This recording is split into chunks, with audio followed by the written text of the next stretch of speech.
Yo, we back at the next light, Mr. DJ Rose.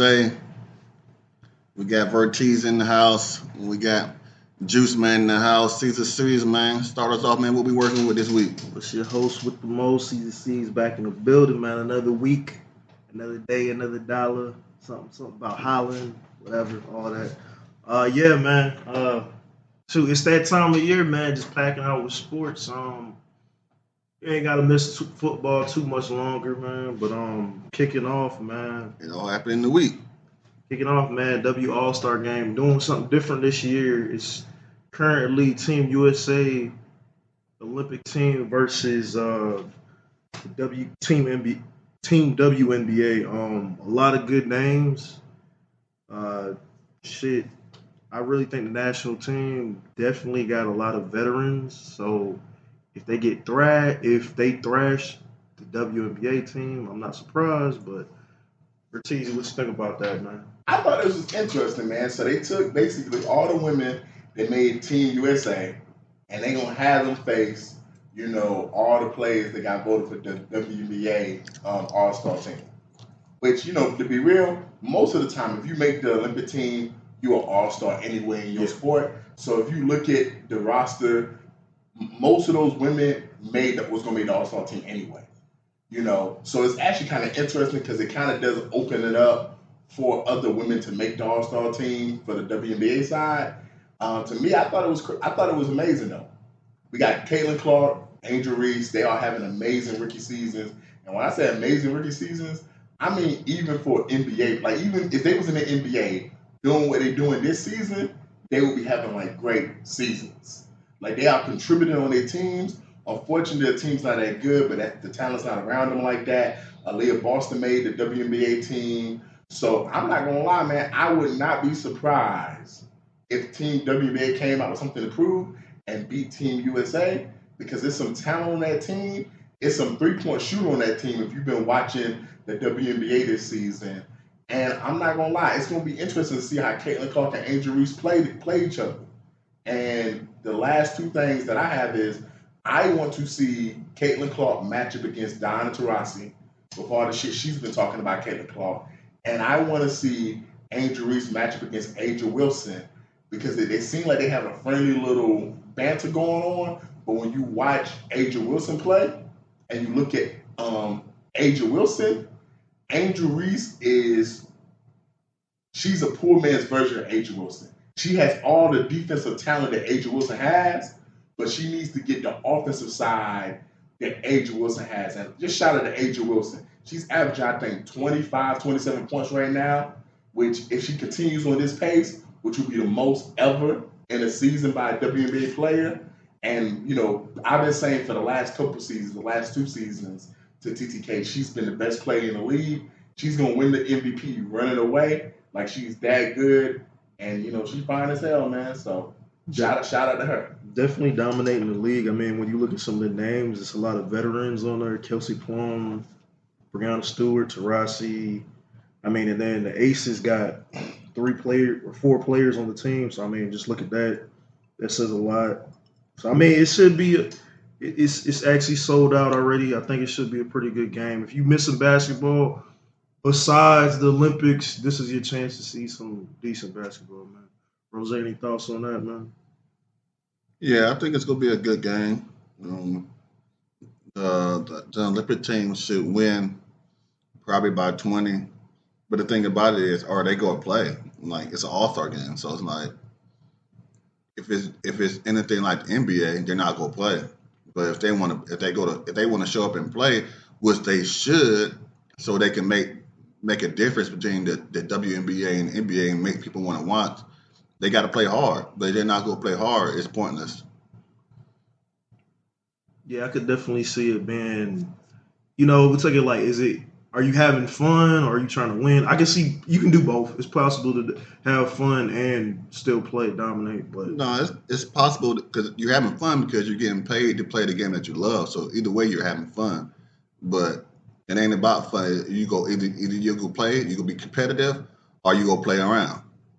I think they're gonna be competitive because, like, think about it. If the NBA did this, how would it look if that Olympic team that we sending right now for the men's was to face Jalen Brown and a whole bunch of other just all-star level players, It ain't a game but then of they that make the Olympic team and Travion and Jalen Brown beat LeBron. That shit would look embarrassing. So, That's exactly. hey, you better play. You know what I'm saying? Because I know one thing, that WNBA team with Caitlin Clark and Andrew Reese, they gonna play. Yeah, but that's the thing about it. You know the NBA, in the NBA All Star game, they play around for the first 3 quarters and half of the fourth quarter, and if it's close, then they start playing. I want them to play. They need to play from time jump ball until the ball ends. You know what I'm saying? I agree with that. I mean, like we always say in college basketball, sometimes women are more competitive. So I think it might be that case. Moving on, man. Kemba Walker just retired, 13 years in the league. Already got a position, man. Hornets as the player development coach. So I mean, decent career. You know, I remember seeing him play in UConn back in the day. You know, New York, went back home to New York, the Knicks for a while. I'm not gonna say overall great career, but decent. You know, played in the Olympic team, did some things. Pretty good career, man. You said you're not gonna say a great career? Nah, man. Kemba for his size, he got all he could out of his career, man. I just want to say, man, he got drafted in the draft class with Kyrie Irving, Brandon Knight, Klay Thompson, Jimmy Fredette, Kawhi, Amar Shumpert, Tobias Harris, Marshawn Brooks, if you remember who he was, Reggie Jackson, Jimmy Butler, Chandler Parsons, and Tristan Thompson. Like, we just talked about how the draft did not have stars. Not all those guys was household names, and not all those guys had great NBA careers, a.k.a. Jimmy Fredette. But when he came out, everybody knew who the fuck he was.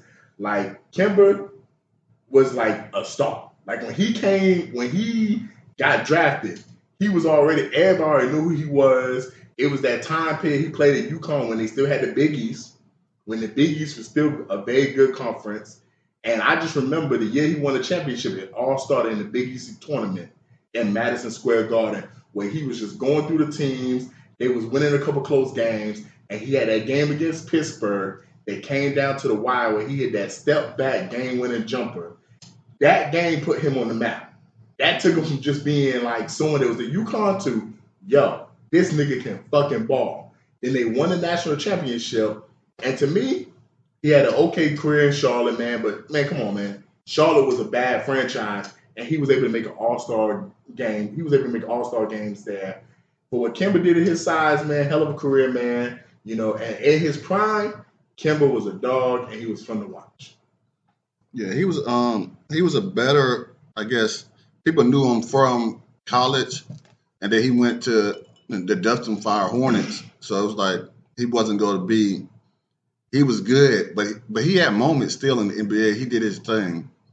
But if you're being truthful, him retiring this year, man, he been retired 3-4 years ago. I don't know why they announcing it now. You should have been announced it because you've been retired, Kemba Walker. Facts.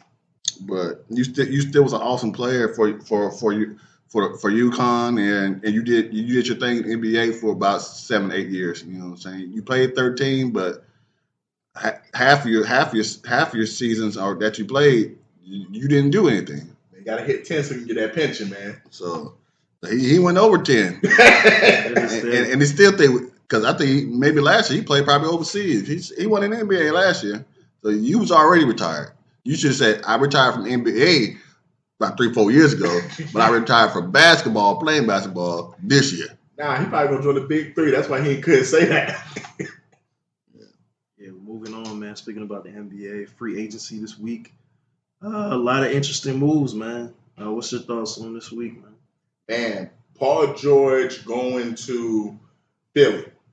I said last week, what Paul George did was going to let me know what he still wanted in his career. The fact that he went to Philly, he think he can win the championship. It's gonna be him, Tyree Maxey, Joel Embiid, no excuses. No excuses. Like we cake for you the year you stole Jokic MVP. I'm not gonna lie, we cake for you, bro. Because Jokic was not doing what he's supposed to be doing in the playoffs, so we wanted you to get an MVP. Now that Jokic is a champion, hey, bro, you need to get to the finals at least, or I'm gonna start saying like Steve Nash, man, give Jokic back his MVP, bro. Get that nigga back his shit. So that's a great move, championship level move, man. Then I look at the Celtics, we signing all their players, man. Like sometimes, man, just bringing back your team is as big as adding people. So someone like Derek White, who made an all-defensive team last year, was invited on the finals. Jason Tatum signing that contract this year to make him the highest-paid player. Like, those was key moves. And lastly, I'm just interested to see what's going to happen with Westbrook, man. Because I think he opted into his thing with the Clippers. But the Clippers are trying to trade him. And the team that, for some reason, is linked to him the most is the Denver Nuggets. So it's going to be interesting to see if he plays with the Nuggets. And some people are saying, this was some reports are saying, Jokic wants to play with Westbrook.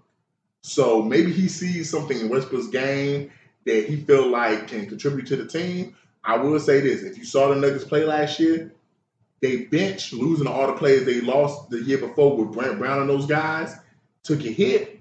One thing we saw Westbrook do with the Clippers last year, he came off the bench and he immediately brought energy and enthusiasm to the team. So maybe he can do that for the Nuggets and, finally get a ring. Yeah, it'll be interesting to see Westbrook in Denver because it's like the Clippers dynamic, it just fell apart, with Kawhi. Leonard still up in arms, like they're probably going to re-sign him.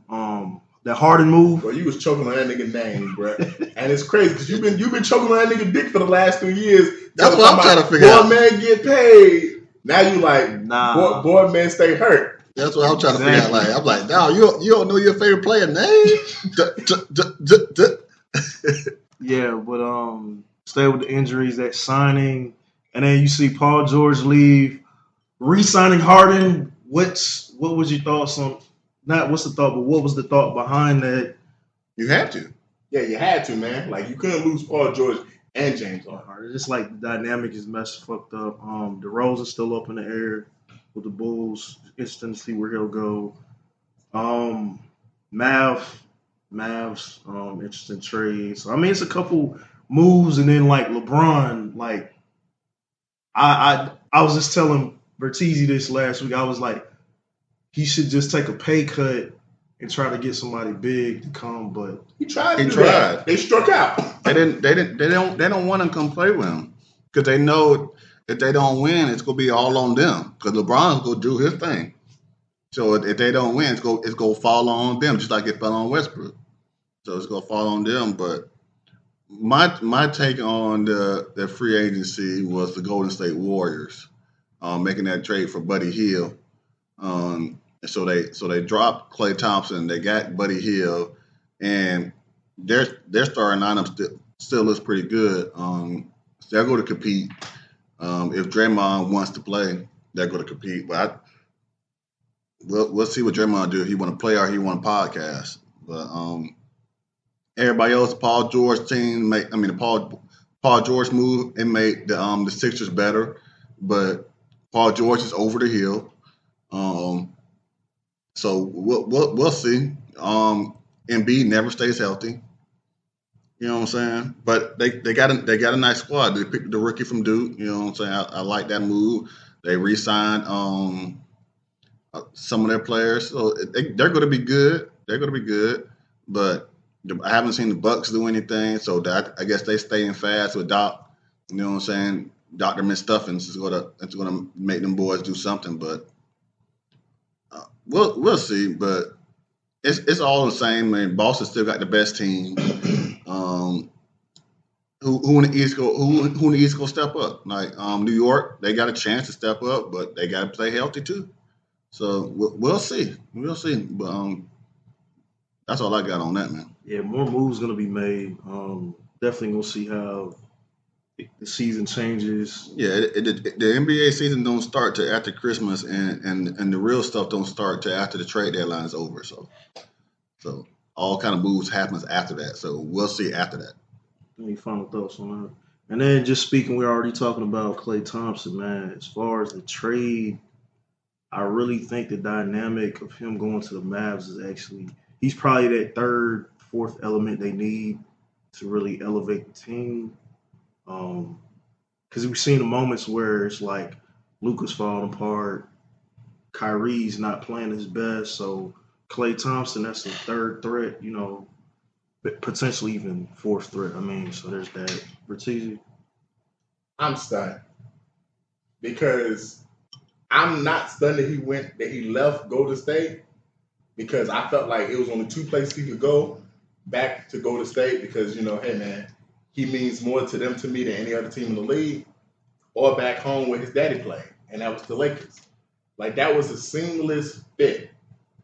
Like LeBron James, his whole career, if you can shoot threes, let me rephrase that. If you can spot up and shoot threes, LeBron James will get you the ball, and possibly you will get to the All-Star game. Because we seen bitch-ass niggas like Mo Williams make All-Star teams playing with LeBron James. So, like, Lakers, what the fuck happened? As far as Klay going to the Mavs, it's a good move for them, man, because people call Luka baby LeBron. He gets open three-point shots for players, and the Mavs really didn't have that many good three-point shooters. Kyrie, he's going to do his thing, and like Klay's going to be in a position where he literally he's in that Ray Allen, Boston Celtics, Miami Heat part of his career. Like you had Ray Allen when he was with Seattle doing his thing and actually dribbling a little bit, actually being like a number one, number two option scoring wise. And then he went to Boston where all he really did was just shoot threes and spot up. And then he went to Miami and he perfectified that shit. He, like LeBron said, stand your ass in that corner, nigga, and when we get you the ball, you're going to get it. And that's what Klay's going to do, man. He's going to stand in the corner, top of the key. They're going to get him the ball. And let me tell you, there's going to be a couple plays this season where it's going to be some crazy shit. Like Luka's going to save an out-of-bounds play, and somehow it's going to end up in Klay's hand. I will say this. It would be poetic justice, like full circle moment for the NBA if somehow they get to a game 6 against Boston and Boston has like a 3-point lead. They get a rebound. Klay gets it and shoots the three to send it to overtime. And then Luka goes LeBron in game 7 and wins the championship. Like that would literally be like, yeah, Luka, you officially baby LeBron now, man. Yeah, I could definitely see Klay having some moves, and then it's like, let's just say they're on a hot streak, and it's like, I'm not gonna say NBA streak game, but you're gonna definitely see old Kyrie being able to pass the ball, and then Luka when he's actually being athletic. I can see some crazy plays popping off. Rose? It's regular. As the young folks say, it's mid. He mid now, so we'll see. Hopefully he'll be in the gym and do something, but that don't make Dallas too much better. They're not going to win the championship because Klay Thompson went there. And then just overall, just speaking, we're talking about the breakup of the Splash Brothers, man. That Warriors dynasty, like probably the last great dynasty of the NBA. Yeah, we're not going to see another dynasty for a long time unless this Celtics team can string off some championships, man. Like, I think what made the Warriors dynasty different than like some of these other teams that won multiple championships, like the Heat did, it was organic. They drafted Draymond, they drafted Klay, they drafted Steph. None of them was like high draft picks, like top 3 picks. They all was between that 7. I think Steph was 7, Klay was like 11 through 13. And if you remember, originally the Warriors drafted Alec Burke. And then they did a trade that same night. I forgot who drafted Klay for Klay Thompson. And then Draymond was a 2nd-round pick. All them guys exceeded what people thought. Like, Steph didn't come into the league, and people thought he was going to take over because, like I said, he went number 7, Blake went number 1. Like, Steph became hands down the best player in that draft and a generational player. Klay became easily the number 2 or number 3 greatest shooter of all time. you know, and then Draymond became like a top 20 defensive player of all time, maybe top 10 if you're looking at the modern NBA and everything he's asked to do in this modern NBA. And he became one of the first players, like to me, Lamar Odom really was that first player, but he became one of the first players for this generation in terms of a Swiss Army knife, like being able to pass the ball, rebound, maybe shoot a couple threes here and there, you know, like, and we're going to run the offense through you sometimes, that point forward, where like he would just be on the block or at the top of the key and he would find the splash brothers for threes.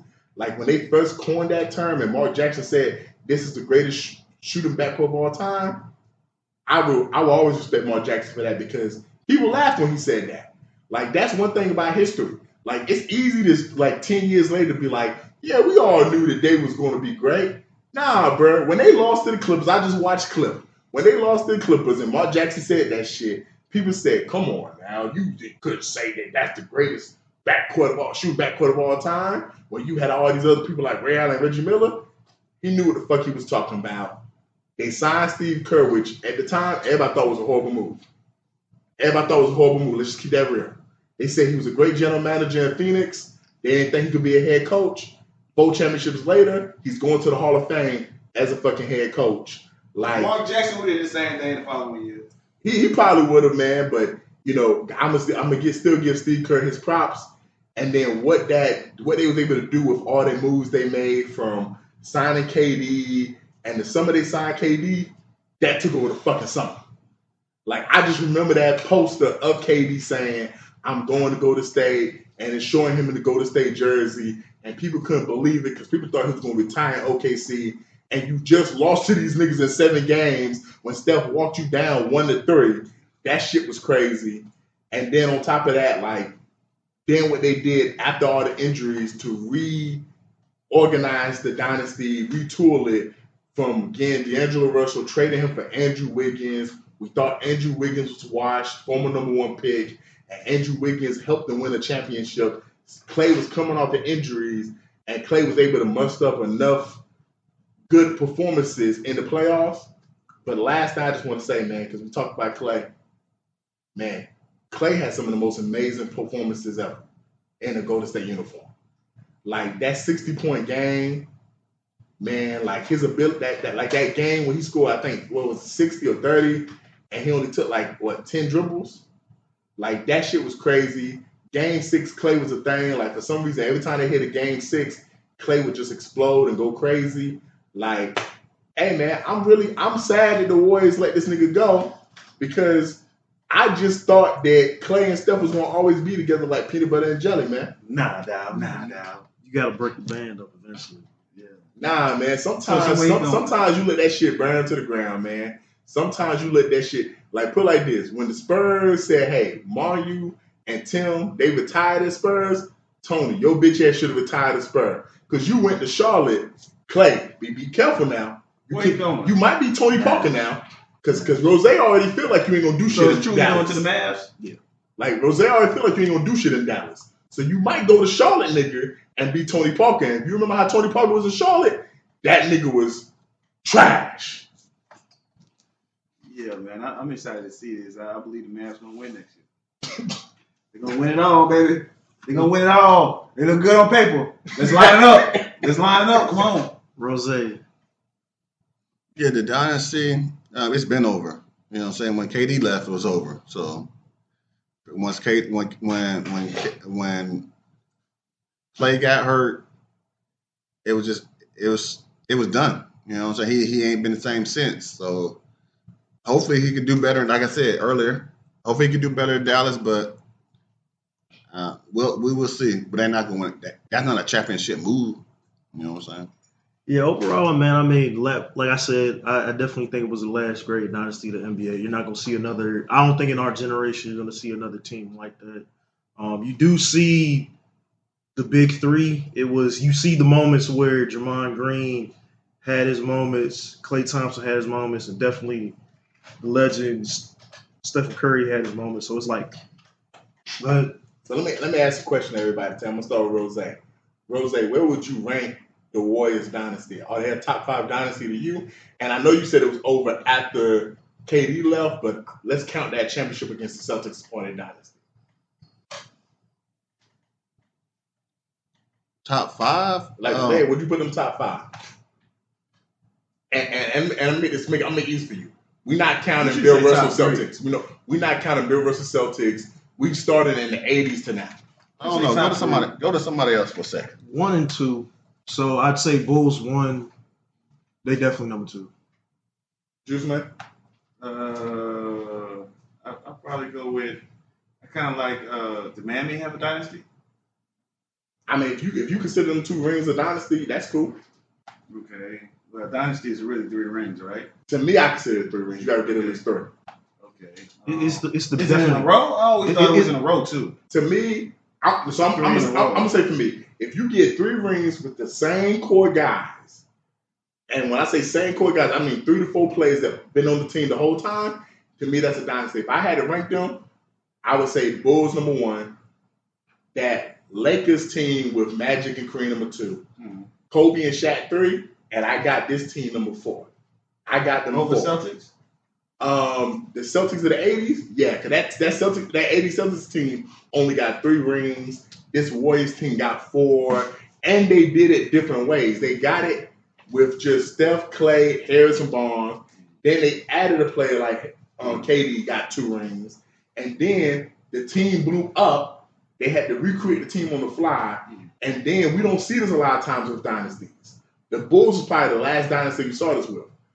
As old men, and the Spurs did it too. As old men, like basically on their last leg, if you ever watch a Western and you get that old gunslinger, he's like, hey man, I'm in town one more time. They was able to get 1 more ring on their last leg. And to me, that last championship was probably the most impressive because they was not the hands down best team in the league that year. Yeah, that was a good one. I like when they first got it. When they first got it was exciting. I like Golden State. When they was babyface assassins, Yeah, I like Golden State. But I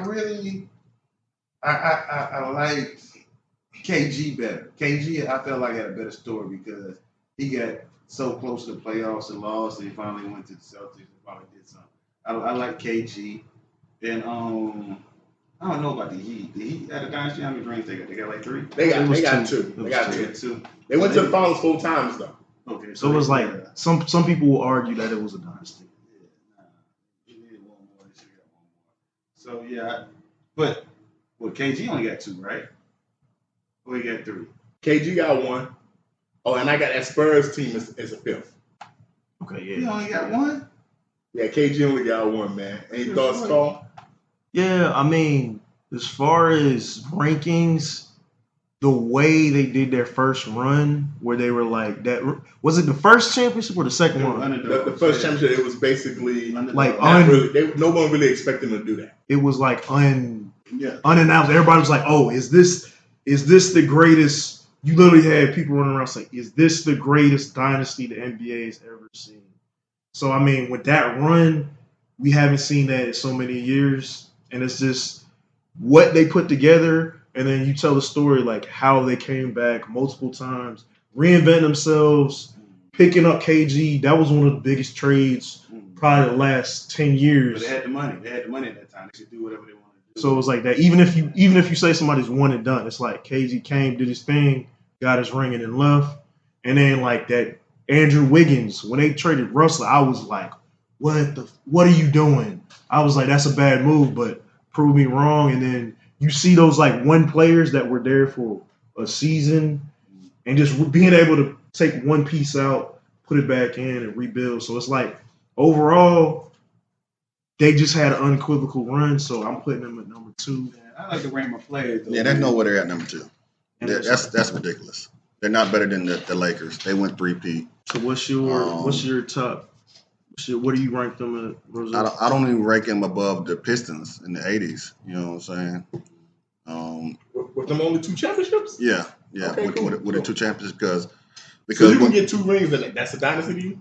yeah, because when they got KD and they won those 2, it's like it was unfair. That was unfair. So it was like that was unfair when they got those 2 championships with KD. It's like, but when they did their thing, when they did without KD, they did their thing. But when they got KD, yeah, that was just unfair. You know what I'm saying? Hey man, before we move on to TNT, I just want to say two more things about the Dynasty. They got the greatest regular season record of all time. And the second year, they went 16-1 in the playoffs. So it's only a handful. It's no team that has more regular season wins. I wasn't the same team though. Than they did. No, it's not the same team, but I'm saying through this run of this dynasty, and I look at it differently because we consider the Spurs a dynasty, and that took the course of 15 seasons. And they basically kind of, to me, maybe the Warriors with David Robinson, then the retool on Manu and Tony and all these guys, and then Kawhi. Yeah, they ain't signed KD though. No, they ain't signed KD, but hey man, I don't look at it like that. LeBron went to Miami, Magic had Kareem and James Worthy, Bird had all these niggas. It's also the Bulls signed Dennis Rodman.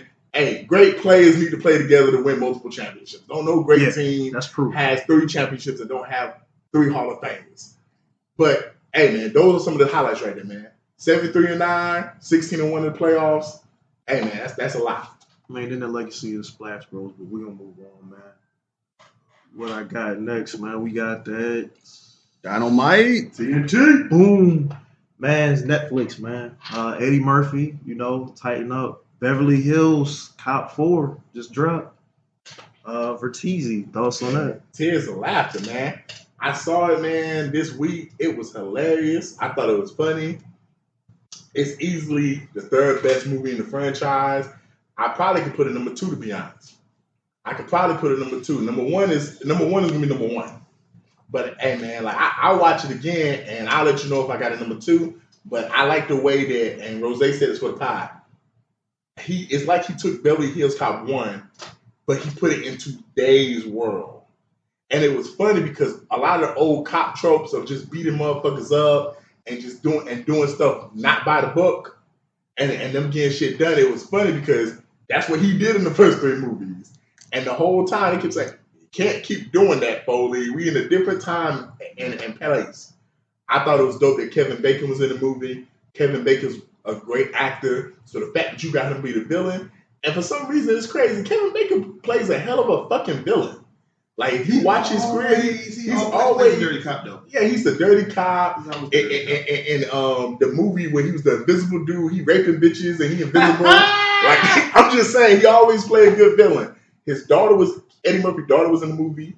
She was the cop that arrested him, the black girl that arrested him. Oh, that's his real daughter. Yeah, that's his real life daughter. Okay. I think that would have been dope because she actually had lines in the movie. So she seemed like she could act. I think it would have been dope if that would have been his actual daughter in the movie, to be honest. Real talk. The storyline between father and daughter was cool. It's a great movie. If anything, it got me looking forward to him making more sequels of his movies. Like, hey, man, I want another Professor 3 now. Oh, man, I want a Dr. Dolittle 3 or 4 now. Man, hey, make that donkey movie from Shrek, bro, because I love the Shrek movies. Bring that shit. Hey, Eddie, if you got a movie franchise, don't bring that sequel out. And as well, Netflix, pay this nigga that money that you paid Dave and Chris Rock.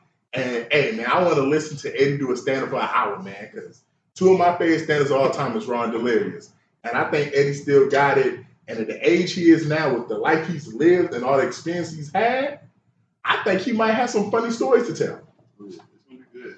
Yeah, the movie was good. I watched it twice. When it came out, the day it came out on the July 3rd, it was good. And also, like Vertiza said, he had his daughter in the movie. It was and it also had his son-in-law in the movie. And that's dope. Both of them arrested him. So when he got arrested out the bar, that was the black guy. That was his son-in-law. Oh.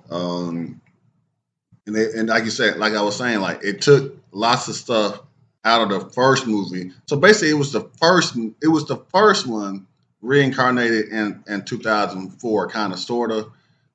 I love that they brought everybody back that was alive. It was cool to see that the 2 chiefs of police was his homeboys. You know what I'm saying? Mm-hmm.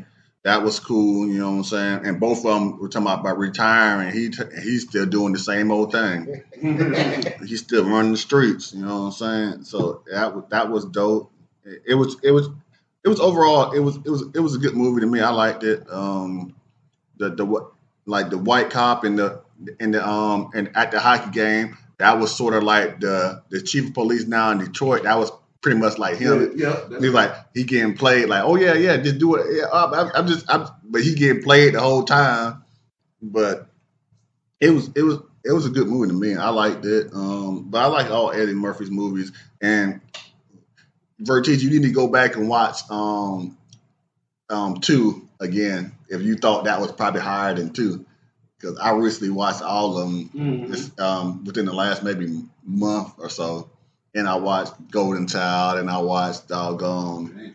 Golden Child's good. And I watched, but Golden Child, it was so funny watching You Golden Child can't now. treat like Golden Child like other movies. It's not like other movies, sees. Yeah, it's definitely not like Golden Child's a classic. It was funny watching it now because I remember watching it back then. It was so scary to me, but watching it now, it wasn't scary. But I was like, but it was still good. What? Noopsy? Brother Noomsy. Brother Noopsy? I want the knife. Please. Yeah. What's up? thoughts on Axel Foley, good movie, man. I loved it, man. I've been waiting for it for a long time, kind of like the Bad Boys. So I enjoyed it, man. Much like Brian, I watched all the Beverly Hills Cops in the last week because I couldn't wait. So Monday I watched 1, Tuesday I watched 2. You know what I'm saying? And I did it like that. So it was good, man. I really enjoyed it. It was I'm not gonna say better than I thought, but I'm glad the way they did the previews. Okay. So the way they did the previews, you couldn't tell the way the story was going to go. So you waited for parts like, when this part going to happen? When this part going to happen? And it wasn't in order. It wasn't like you could kind of tell where the movie was going. Yeah, it's like it's wild. So it was really good, man. It was funny. Some parts it was dry. I'm like, oh, that wasn't really that funny, but I kind of felt them. And some parts that a lot of people thought wasn't funny, I thought was hilarious. Like for instance, I like the part when him and the partner that they're running around. And they was like, hey, they told some white dude from part 1 a ridiculous lie. He was like, hey, yeah, I got the old lady in the back. And they're like, oh shit, the old lady. But it's like, bro, why the fuck would this motherfucker have an old lady in the back? Like, you know what I'm saying? Shit like that. That shit was funny. And but some people might not look at that part as funny, but to me that was the hilarious part. That was the funniest part of the movie. Like, yeah. And then they just wilding out, man. It was good comedy, man. It's good to see funny stuff like that on TV.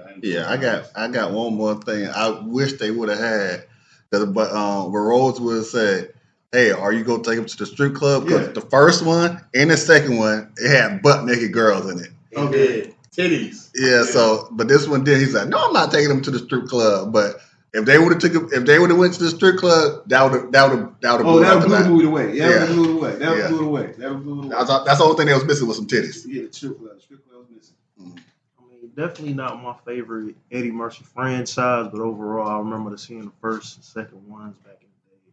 Pretty good movies, and it's good to see a lot of these old franchises being able to come back. You know, whether it was Godzilla, Transformers, Beverly Hills Cops, Bad Boys. So I mean, we don't mind you recreating shit or making a sequel, you know, third, fourth movie as long as it's good. That's all we ask for is it's good.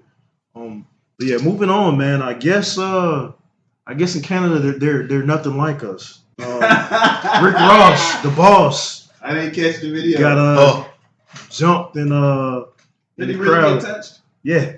His Not bad at all. his security guard got knocked out though, so I mean that's the one casualty. That's his job. But yeah, a show in Vancouver. So I mean, you can run your mouth, but I guess anybody can be touched, man. That's something that we should have learned through history, man. We've had what was it, Elton John or John Lennon? One of them niggas got shot by a fan, bro. And then was it Gucci or Versace? The nigga who owned that shit got killed by somebody who went into his mansion. Like anybody can get touched, man. And they got goons and thugs everywhere, bro. You and me talk all the time, C's. Like we make fun of London and England. Hey, it's some thugs over there, bro. It's some thugs over there. Don't let that look. They Don't will let cut your that. ass Don't up. don't let that voice fool you. Top of the day to you, sir. Nah, it's some niggas over there would stab your ass, bro, and take your wallet. Like I remember my brother went to Switzerland or Sweden the first time. He said his girl told him, "Hey man, you can't keep your wallet in your back pocket. Why? Because we got pickpocketers here." What the fuck? Like, Walk past you, grab. hey, shit. Rick, you cannot talk shit about a nigga who own a whole country, bro. This nigga own a whole country. Nah, you said it was good for hip hop though. Nah, y'all niggas said it was good for hip hop. It was good for hip hop. Competition The wise. beef was good for hip hop. That's why J. Cole said, "Hey, you know what? I fucked up. I'm Yeah. sorry." Yeah, the beef was good for hip hop. Hey, Ross did insert himself into the beef anyway, though. But so. stay your ass outside of a nigga's country if you gonna talk shit about him. All right, so Drake never come back here. We don't want you here. You not like us. Nah, he just got to stay out of Miami. Nah, That's the difference. Nah. Well, that's the difference when you own You just said a it. city. No, you said he Rick don't Ross own. don't own the whole country. But Drake own the don't. whole country. He don't own the whole country. Bro, all of Canada Ross- fuck with Drake. Ross barely Yeah, runs nigga, Miami. So, I Yeah, mean, there's that. the whole Canada fuck with Drake. Mm. The whole But that don't make America you own fuck it. with Rick Ross. That's what I'm saying. That don't make you own it. Say the words right. Yeah. He owned that country, bro. No, he don't. Everybody in Canada love Drake, bro. You go anywhere in Canada, they be like, "Yo, you the nigga that was talking shit about Drake?" Yeah, boom, it's on site. All right. But is that okay? But if Drake go to New York though, and niggas they ain't thinking about not like us or whatever. They like, Okay. oh, it's Drake. Yeah. You must say see Drake picture when he was at Ruben's all white party. That dude look like he's 50 years old. He's stressed out. Yeah, he's stressed out. He's stressed out. He's like, guess I what? don't know what Guess to what? do. Ain't nobody I don't know did what that to do. him though. I don't know what to And do. guess what? Drake recently did a concert in LA and ain't nobody touched that nigga. Yeah, he had a Rick lot of Ross got security. touched. He had a lot of security. He got a lot of security. For you to be a fat dude, Yeah. you should feel Rick Ross pain. No, I don't feel Rick Ross pain just because he's fat. Because he's You stupid. should. I'm not gonna talk shit about a nigga, then go to his hood and not And make some money. touched. And make some money. But Nah. did he get touched? Yes, he got touched. How did he get touched? He got hit in the eye, bro. And there was a video I saw him get hit in the eye. Oh, okay, so he's still making money. Are he still good? Is he dead? They got hit in the eye. But- 50 Cent, Uncle Luke got on Twitter and dragged his fat ass, bro. No, they dragged. No, Like- Luke said that's why the same thing I told y'all. These rap beefs they can end in somebody getting hurt. Because if he wanted to, he could have went another way. But he was thinking about his money, not about these cameras and things like Now, that. he was thinking about his life because had Rick Ross put out a gun. Like, No. It's not about him pulling out a gun because you Can't even can't have a have a gun in Canada. So he want no guns in Canada. But Okay. but if one of them would have put out a knife, son, if somebody would have got stabbed or anything like that, Yeah. then it would have been. It could have got serious. It could have got serious. It real could have quick. got serious. That's my point. Don't be. No, it's not. Don't be going to nobody's country, bro. You talking shit about them. Like I said, it's my point. When you start talking this rap beef, it could get to another point. And that's why I say I don't miss It could get to like another that. point. Yeah, but guess what? Your favorite diss in the whole thing was Rick Ross diss, and his shit was the most disrespectful. And so what? That's the point. What's like, the point? Like Kendrick shit wasn't really disrespectful like that. Let's move on to Juice Man because you didn't make a point. Go ahead, Juice Man. What's up? You was trying to say something. I was trying to say something about the drill music, like all them boys in Chicago getting killed, and a lot of people getting hurt overseas, UK. But we talked about this earlier, man. If you could actually make a song, and you talking slimy about a nigga, you don't think nothing gonna happen to you? I'm sorry, you gonna get Something gonna happen. Something gonna happen to you, bro. Something gonna happen. It's called calm. Like, It's calmer, and once you put something in the air, yeah, the song. mouth, what's it? Words of power. Yeah. Words of power. So That's you why I talking- like to see a lot of stuff. Yeah. But it was funny to me the whole thing. But I don't like to see black men going against black men. I just Yeah, don't like that's that. To me, it's not even a rap beef shit. It's just the fact, like Bertizzi said, you're in a crowd, you talking shit. People are people. They're gonna fuck you up. So I mean, it's simply that. It's like you got caught at the wrong moment talking shit. But it's not like he was talking trash. They got mad because he was playing the song. And like you said, I remember y'all said this last week. It was the culture. After that, maybe it was for the culture. What Kendrick did that concert that he dropped the video. It was he's really done took over the internet and everything with that song. But I feel like what Vertiza said too about it doesn't hit. But with that video and everything else, he hitting everybody's pocket. He hitting everybody's pocket and in everybody's ear. You know what I'm saying? So, And they're not playing that video in the South like that. You young whippersnapper. Yeah, moving on. Juneteenth, man. Happened, what was it, Wednesday was the 4th of July. Juneteenth. We just coming off of Juneteenth. So for me, it's Juneteenth part 2. Yes, sir. So, yes, I mean, sir. that's just me. I mean, That's it's how just a lot of people, they look at the 4th, oh, it's just another day off. Some people celebrate it. They're like, oh, I stand by this. I mean, I'm on the point of, to me, it's just Juneteenth part 4, especially when you learn the history. And you know the crazy thing about it is I had a lot of Caucasians to come up to me and say, "Did you actually celebrate July 4th yesterday?" And I'm like, "Yeah," but at the same time, I'm thinking I did the same thing on Juneteenth. Juneteenth, I popped fireworks. I did the same thing for July 4th. Like I cooked out. I did the same thing on July 4th. Like everything I did on Juneteenth, I did on July 4th. So I kind of feel what they're getting at. And then a lot of white folks are not even celebrating it themselves. They're like, "Well, no, I didn't celebrate it. I didn't celebrate July 4th this year." I'm like, what the fuck? Since when white folks started doing this shit? Y'all don't celebrate your year? You don't celebrate your day? Y'all got Juneteenth now, so we don't want the same thing y'all got. No, it's all about having a federal holiday and having a day off. You know what I'm saying? And when you have a day off, you go to celebrate. It doesn't matter what year it is or what day it is. Black folks ain't really celebrating no Juneteenth. They try to play like they is, but they ain't really celebrating it. Like, they might have some T-shirts, but why? Where's all this? One day out of the year, they do it in February for the month, 28 days. This year we had 29. I took the 29th off because I ain't working on the day that don't exist. we come on, let's keep it 100.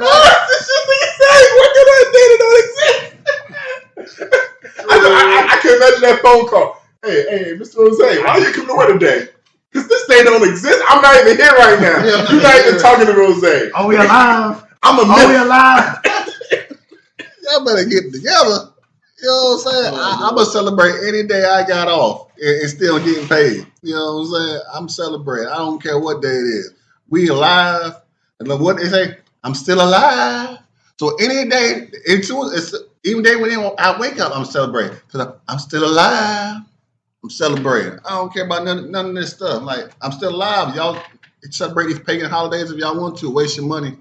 You know what I'm saying? Celebrate every day. We need more days to celebrate, more reasons to have parties and do things and get together as families and friends and things like that.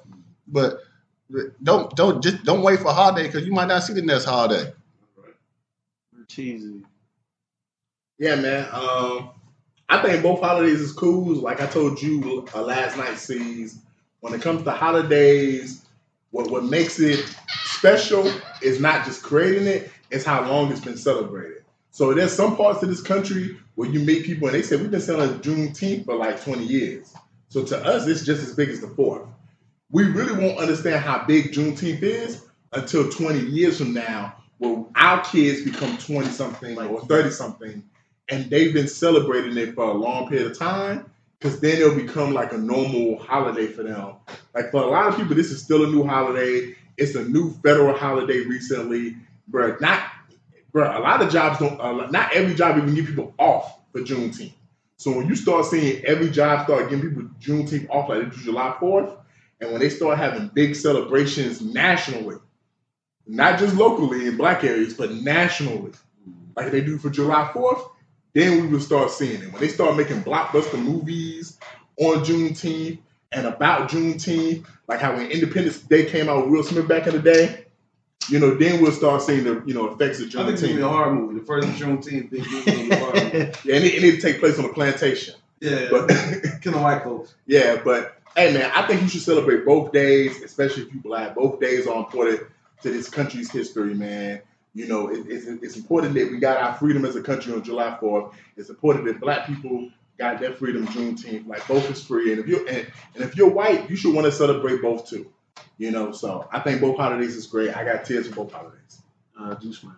I told y'all, man, that shit is wild to me, man, because I never had so many white folks come after me and ask me if I celebrated the 4th. I'm like, it's crazy. It's like you assume serious? everybody. And then it was like, I didn't celebrate this year.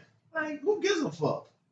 You know what I'm saying? So now y'all bucket on y'all holiday on the 4th of July now because we got Juneteenth. Come on, man. Y'all. So yeah, I mean, it's a new thing. You definitely gonna have to create the legacy with Juneteenth. And I got to say one thing: all these holidays. I got one thing to say. You better pop your damn fireworks tonight because I don't want to hear that shit. I don't want to hear it Saturday, and I don't want to hear it Sunday. So pop them off. Go ahead. We're moving on, man. That's the thing now. Man, they popping fireworks for Halloween. Fuck it, we going It's down. like every day, any excuse. Hey, I need some fireworks. I gotta pop it off. But moving on, man. Like I said last week with the NBA draft, Tommy Davidson. Who are these niggas? I didn't even know XXL Mag was still around. I didn't know they had a website. I didn't know they were still doing anything. They just dropped their freshman class for 2024. I maybe knew three of them.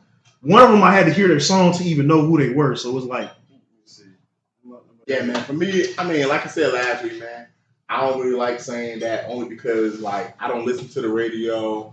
I don't listen to a lot of the stuff that's mainstream. So I'm pretty sure there are plenty of people, especially in the city, who may know who these motherfuckers are. Okay. I don't. Okay, I fucks with them. I fucks with You know, but the main person I know, Thug, Plug or whatever, the fat nigga, because I think he's from Texas or whatever. A majority of them from some of the Texas. Mexicans. No, the black dude, the fat dude in the video Plug. who had the stats. Big Plug. Yeah, Third Plug, exit the Plug. And then And the Mexican dude, He's Houston too. the Mexican dude, I actually seen some of his videos on TikTok. I didn't know he was a real rapper till you actually sent me that. I thought his videos on TikTok was kind of like a skit because of the fact, like, when the Mexicans start really rapping like that, you know. it's a Texas thing. You know, so, but, you know, the stuff I've heard is straight, man. And then Boss Man Low, I went back after you sent in the chat, and I was like, oh, yeah, I remember that nigga. That was the nigga said something, I was bad as hell in school or whatever. Yeah, that was a popular TikTok video. But, you know, hey, man, shout out to this class. 2016 probably was the best class. You and me talked about it, you know, C's with Lil Yachty, 21 Savage.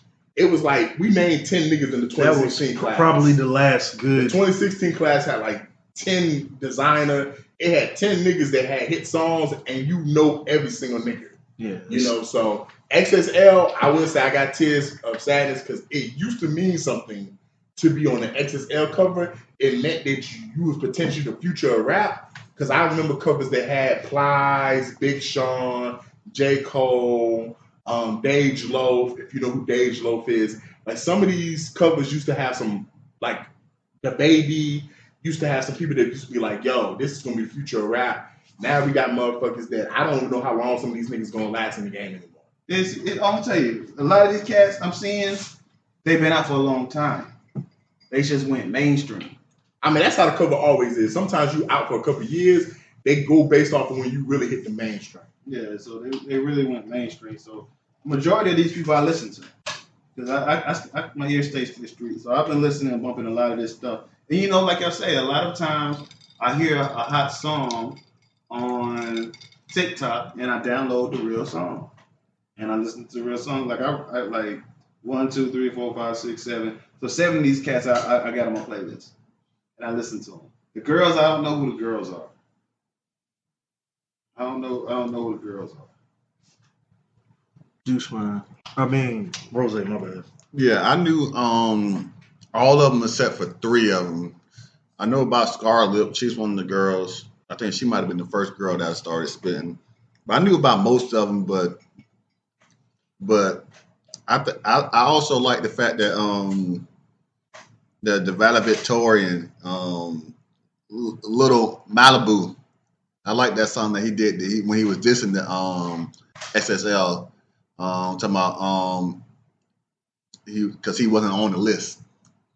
Have you heard about the Little Malibu? No. Y'all know Where about you him? from? Where you from? I want to say from New York. Okay. I want to say from New York. It's a little white guy. He graduated last year. He was valedictorian of his class. He went to a private school. You know what I'm saying? He been have money. You know what I'm saying? He grew up with money, but he raps like a drill rapper. He does drill rap. Okay, that's real. Just drill rap. But he makes some pretty good songs though. You know what I'm saying? Have I heard anything you think? You might have heard it, but he makes pretty good songs, I think. Okay. He actually be spitting, you know what I'm saying? But it's funny listening to him spit because it's like, dude, you not like that. So it's like it's almost like the guy that the movie. Remember the movie in Malibu, Almost wanted. almost yeah. So he's kind of like that guy, like, oh yeah. But that ain't really you. But when it came down, like, oh, you know what I'm saying? That's what rap is now. Yeah. So basically, but that's what rap is. But that ain't hip hop. But Facts. Yeah, it kind of just goes to show you what something meant 10 years ago, 5 years ago. So, I mean, the thing is, man, all these people, how did they get big? You know them from what? TikTok, Instagram. You just heard a snippet, social media. So, I mean, it says a lot. That's the only reason I know any of them. But that's the move now. So it's not, you can't take that away from them because that's how Soulja Boy got hit. I mean, got lit. You know what I'm saying? MySpace. So you can't take that away from none about how you get lit, because as long as you're making money, and that's all about. It's all about making money. But when we're taking you serious as a rapper or a hip hop artist, people might not take you serious, but they gotta take that bag serious. You know what I'm saying? They gotta hear you, but it's like, who's gonna be around in 2, 3, 4 years? So I mean, they still playing Soulja Boy to this day. Yeah, so Soulja Boy had a nice little career, man. 60 Red. Yeah. To this day. And then I'm surprised. So who's gonna be on the next year? I think Tommy Richmond. I don't know who that nigga is, man. Never heard of Baby. $1 Million Baby. He's bumping. Oh yeah. Million Day. That's a good one. That's a good one. Yeah. That's a rap song. It's kind of like an R&B song. I'm trying. Every time I see that scroll on TikTok, Oh man. Yeah, I ain't gonna lie, bro. I be so tired of that song that when I see a video to play that song, he on commercial. You was not getting a view from me. Oh man, he got other songs too. That he's booming, man. The stuff he be saying, I mess with, man, because I feel him. You know what I'm saying? It is what it is. And a lot of these freshmen, they feel like that. It's like they've been out 4 or 5 years and they just now considered a freshman. Like, that's the grind, though, man. Yeah, man. Staying on the music tip, man. We had T-Pain recently, just kind of not really an announcement, but he was on a podcast or some radio show talking about 85 South show. 85 South. Basically, he said he had an unreleased song with Usher, Michael Jackson. From what I heard, the snippet I heard, it sounded like it would have been a good song. You heard the whole song. What you talking about? Definitely would have been. It fits the era. Bertizzi, thoughts on that? Man, I ain't gonna lie, man. Like, I kind of got tears because I wish T-Pain would talk to Usher and they would talk to the Michael Jackson estate and get the real song released. From what I heard, I thought it sounded good. Like, once they, get it mixed down and edited and, actually engineered properly, once they add all the verses to it, like, come on, man. You got Michael Jackson, who most people would consider the biggest entertainer of all time. Then you got Usher, this year of Usher, man. Y'all see what Usher doing this year. And he's like 30 years into the game now. Like, it ain't like, oh, this is first year. No, Usher been out since the 90s, and he's doing bigger numbers than motherfuckers who's been in the games for a couple of years who's hot right now. So, like, Usher was back in the day one of the biggest stars. And if you get T-Pain at the time the song came out, T-Pain was probably at the height of his powers. Like, T-Pain was dropping #1 songs left and right, man. He was shitting #1 songs like it was nothing. So, I would love to hear this song, man, in its entirety, man. And Usher and Michael Jackson are two of my favorite artists. And I'm a fan of T-Pain. T-Pain makes good music for the most part. He knows what people wants to hear. It sounded like it would have been a perfect club song, man. So, hey, Tiz, man, T-Pain, man, go on, try to get this song released, man. Don't tease the audience. Go ahead, go to Usher. Usher ain't that busy right now. I mean, he just accepted awards at BET. If you got time to go to BET, you ain't that busy. And then go ahead and, talk to the Michael Jackson estate, because they need some money from what I heard, because people suing them. So go and have them release the song so they can get some bread too. It's not coming out. It's not coming out. The song that's not coming out because Michael Jackson pulled the song. That's why you didn't hear his lyrics on it. Because the song was leaked. And Michael Jackson's old school. So he wanted, he sell records. He don't do streams. Facts. You know what I'm saying? So once it got leaked, he was like, okay, we're not releasing the song. So it is what it is. The song would never be completed. But you know what? Michael dead now. They probably ain't gonna be able to find the track that, you know what I'm saying? They're probably not gonna be able to find what was on there. It's like, you know, they're not gonna be able to do it. I don't think. It'll be nice if they could. It'd be cool if they could, but it's not gonna come. Rose.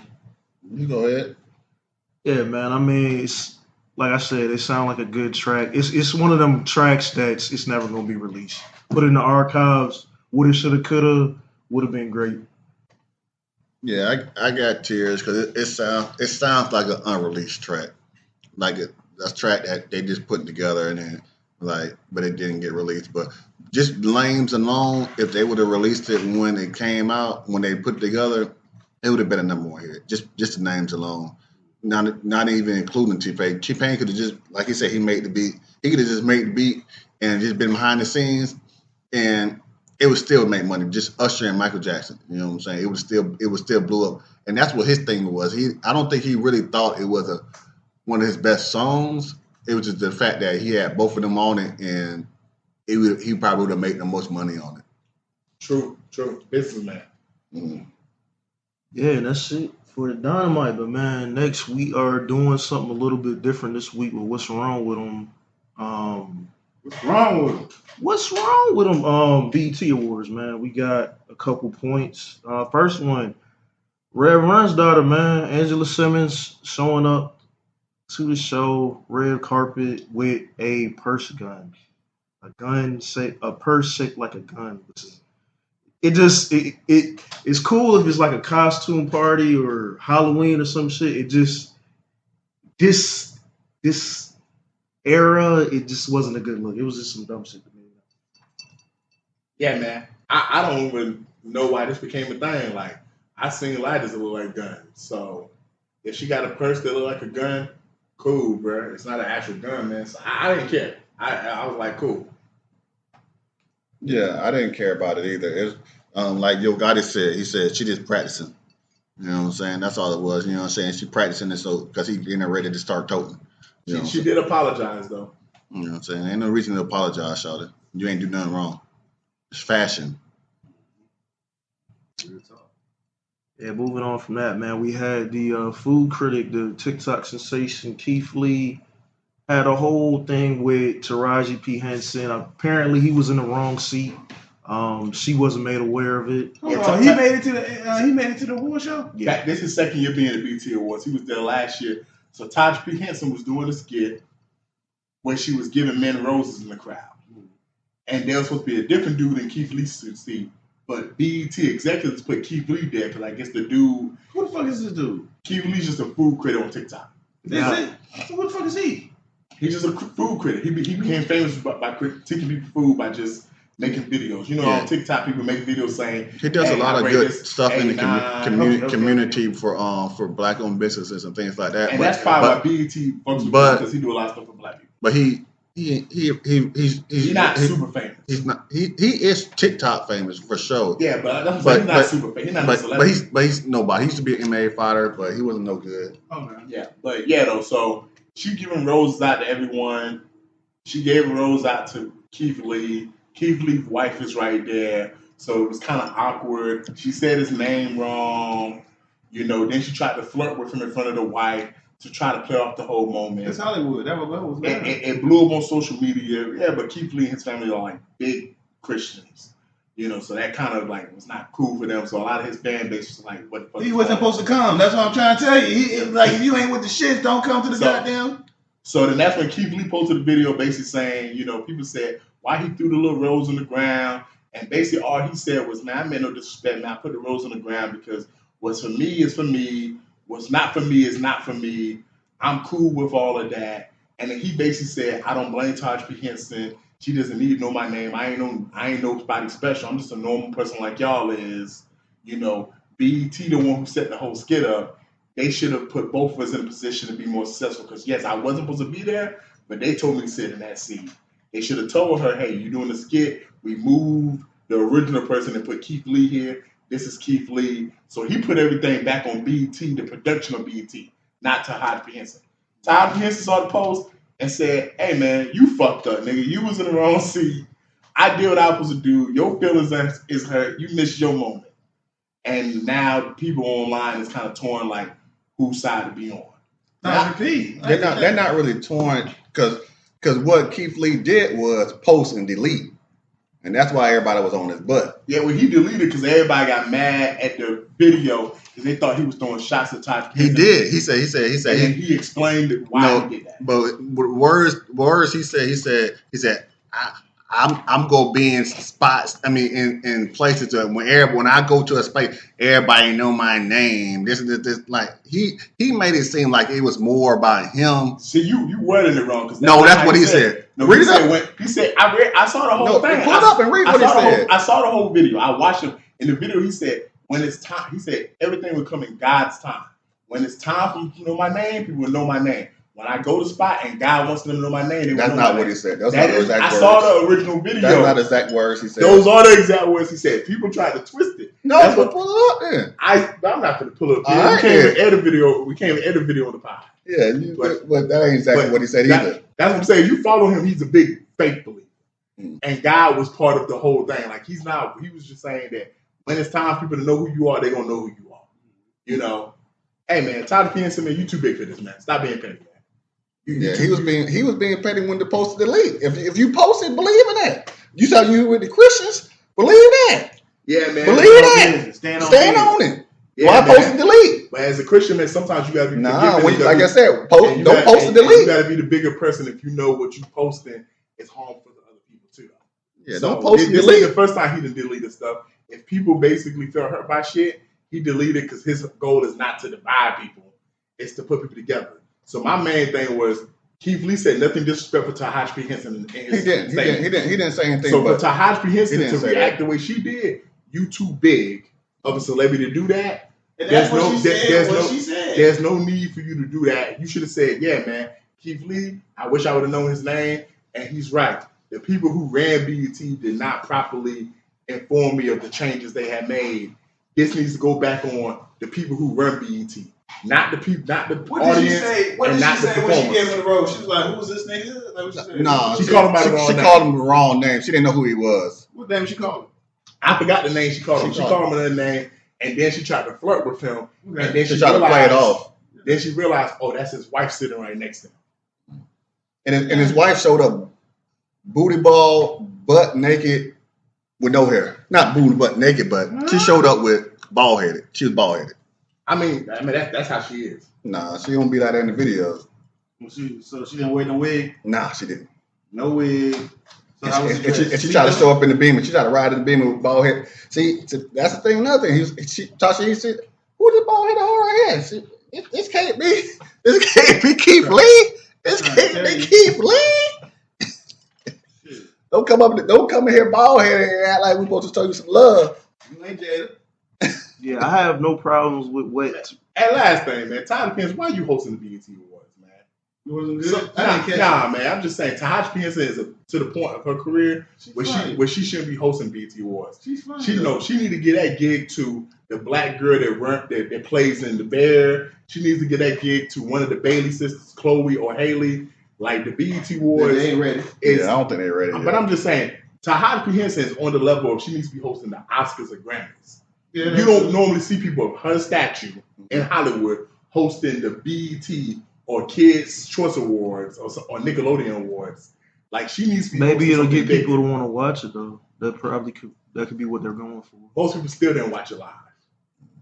But yeah, I actually have no problems with what she said because it's like, what do you want me to do? Like I did my job. I'm hosting. They literally giving me a teleprompter or telling me what to do. So it's like the blame is on BET Awards, and her reaction is like, at the end of the day, like I ain't got time. I don't know who half these people are on the internet. I got my own shit going on. So it's like, but then Keith Lee's side is like, sometimes shit gets blown way out of proportion. It's like, bruh, yeah, they fucked up.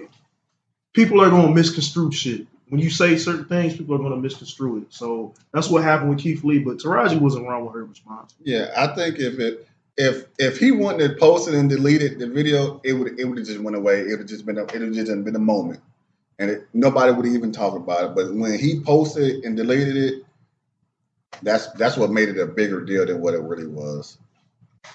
And it's kind of the symbolism behind the rose. It's like you do a whole post with it on the ground. It's like, well, damn, like you feel like that. So I mean, it is what it is, man. I would say I knew about the situation, but when I got on social media, before Keith Lee even responded, everybody was already going crazy saying, why is she flirting with a main man? So it was already blowing up before Keith Lee even interacted with it. But I mean, with that, it's like She was flirting. it's not. It's in front of everybody. It's not like she was backstage saying, Yeah, she "Hey, wasn't how you flirting, doing?" She was It's acting.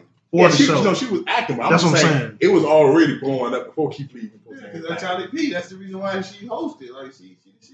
And it's kind of like, like to Juice Man's point, it's like, why are you there? At that point, Yeah. if it's gonna affect you that much or certain things you don't Bro, like, I'm trying to tell you right now. If Tasha P talking that shit to me, and I'm on TV, Mama, I made it. I love you. Hey, y'all check me out. My Twitter account is, my Twitter handle is, like, that's your plug. That's your time to goddamn do what you do. it's like, yeah, it was like, hey, ain't that dude from TikTok? But That's yeah, the time you do what you do, and you all, nigga, fuck. I'm getting tired of this Keith Lee character. but yeah, moving on, man. Childish Gambino, aka Donald Glover, Yeah, let's talk about my man. basically had brought up some good points. As he That's said, right. in so many words, he said how many He got more Grammys than BET Awards. how does Sam Smith have more BET awards than Will Smith? No, than me. He was talking about himself. He was talking about himself, bruh. Nah, he mentioned Will Smith, but he was talking about Wait, the full quote was, I have more BET awards than Will Smith, but I have the same amount as Sam Smith. How does that make sense that I have more BET awards than Will Smith, but the same as Sam Smith at the BET Awards, Black Entertainment Awards? Who the hell Sam Smith? The white singer that made that song, Stay With Me, back in the day. The R&B singer. Yeah. Hey man, this what he meant was he was talking about musically, because Will Smith has like 4-5 acting BET awards. But I will say this though, man. But Gambino have 2 Emmys, 2 Golden Globes, 5 Grammys at what we consider these predominantly white shows, but only have 1 BET award for music. Yeah. BET, you should be ashamed of yourself, man. And this is what we talked about months ago with the Lenny Kravitz shit. That's right. When you have black artists, because Shabuzi, the country singer, the black country singer performed, and this is the first time they had somebody of like that kind of genre perform at the BET Awards. When you have these black artists who don't rap, do gospel, or sing, and they do pop, country, or rock, and you don't include them in on the show, it doesn't make it seem like it's a celebration of black people. It makes it seem like it's a celebration of secular music. It's a celebration of just rap and R&B, like the shit that we deem to be worthy. Because Gambino has been making music that deserves to be awarded at the BET Awards for almost a decade now. And then when I looked into it, man, bro, y'all know the Atlanta show ain't never won a BET award. The Atlanta show was one of the biggest black shows for 5-6 years. And he didn't win a single BET award. But he won 2 Emmys He's not gay and 2 enough. Golden Globes. He's not gay enough. Like, that's just crazy right there. BET gotta do better, man. He's not gay enough. He's too woke. They don't like woke niggas on that type of shit. He ain't gay enough, bro. Rose, thoughts on He that? should have went to the Diddy part. Yeah, so it's MTV was running BET for so long. They ain't. That's what they wanted. They wanted secular music and gospel and R&B. But last year I watched it, a rerun of the show last year, and it was a great show. You know what I'm saying? I don't really Who was watch. the host? Who was the host last year? I don't remember who the host was, but it was the 50-year hip hop anniversary. Mm-hmm. So last year it was really a good show because it was, but this year, but nobody really has cable TV anymore. You know what I'm saying? So it's not now. It's the streaming wars now. So it's like people back in the day, it was cable TV. It was on BET. Everybody tunes in. But now it's like if you don't even watch cable TV or don't have cable TV, all you have is internet and the streaming wars, you're not going to catch it unless you catch a rerun or unless you're looking for it. It's not like they advertise or anything like that. Like they do, they don't advertise none of the none of the award shows anymore. You know what I'm saying? If you're not in the loop, you're not in the loop. So, but I didn't have a problem with what he said. Now they probably pay attention to him now, but you know what I'm saying. But it is what it is. You know what I'm saying? When black people ain't running BET, black people ain't gonna get most of the awards. White people gonna get some of them too, and that's what happened. Yeah, I mean, it kind of brings up some valid points because it's like, yes, that was one of the biggest songs that year, Sam Smith. And then I'm looking at the class, I'm like, Dave Slow, Fetty Wap. I kind of see where he was coming from. So it's like, I agree with it. And it's kind of like, do you want to see, where do you want to see awards? Do you want it to be inclusive of everybody overall? Or do you just want to see it like, hey, this is the hottest for black entertainment or just For the culture. this culture. Basically, it's for the culture. So, I mean, that's a valid point, though, because, I mean, it's definitely when you think of terms of, like, Will Smith, Donald Glover, or even, you know, just all these different artists. So, I mean, definitely a valid point. Keeping up with the Smiths, though, man. Stephen A. Smiths had comments on the tribute. You know how they do the tribute every... You know, one of the longest running things BET's always done is the tribute for everybody who passed that year. O.J. Simpson, they had, you know, they showed his picture. Stephen A. Smith on his show just bombing, demolishing BET, going off on them, saying it shouldn't have happened and they owe an apology. What do you mean? The family came out and said they want an apology for even showing him. So Stephen A. basically at all these award shows, Oscars, Grammys, all the big award shows, at some point they do a memorial. All the people for that genre, whether it's movies or music, Sports, they just show, hey man, this person passed away. It's 5 minutes of just showing different people who died. Okay. They show OJ because he's one of the black people that passed away this year. Stephen A. went on his podcast, No Mercy, and was like, we can't do this. This makes us look bad in front of white people. This is the kind of shit they just show OJ Simpson died. So when they did the memorial, all the black people that died this year, they had OJ picture up there for like 5 seconds and went to the next black person. And basically he's saying they shouldn't have even done that. They shouldn't have even acknowledged that OJ Simpson passed away. Why is that? Because of the supposed murders of Nicole Simpson. And now her family's mad. Hey man. Why is her family? What the fuck going on? Man, Stephen A. man, shut the fuck up, bro. For real. Like, you don't speak for black people. You haven't spoken for black people in over 10 years. Like, C said some shit about biggest coons. You number one or number two on that list. He's a coon nigga. Like, OJ Simpson was doing God's work for black people for the last 30 years, man. Like, bro, I come home and you fucking a nigga in a mansion I paid for. He did what he was supposed to do if he did it. But, hey, man, you supposed to honor these people, man. We got to compartmentalize. O.J. Simpson was still a human being. He passed away. He was black. And this is my biggest thing that I told C's. You cannot go to a black TV show, a black movie, or a rapper from 1995 to 2015 where they did not make an O.J. Simpson reference. Whether it was a comedy sketch where it was like, yeah, man, I stopped fucking with white women after O.J., or whether it was Jay-Z and that song saying, I'm not black, I'm OJ.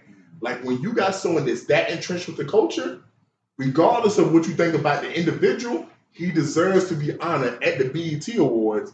Because if it's about culture, O.J. Simpson, from an athlete standpoint, you can't name too many more athletes that meant so much to the culture and what it meant to black people. I was about to ask you the question.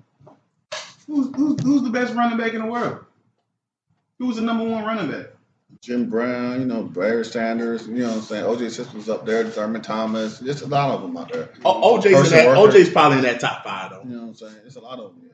Because he had 2,000 yards when they only had 14 games. Yeah. But if you was asking who's the most culturally significant running back ever, it'd be Jim Brown. It's easily probably O.J. Simpson because that trial of the century took him to another level.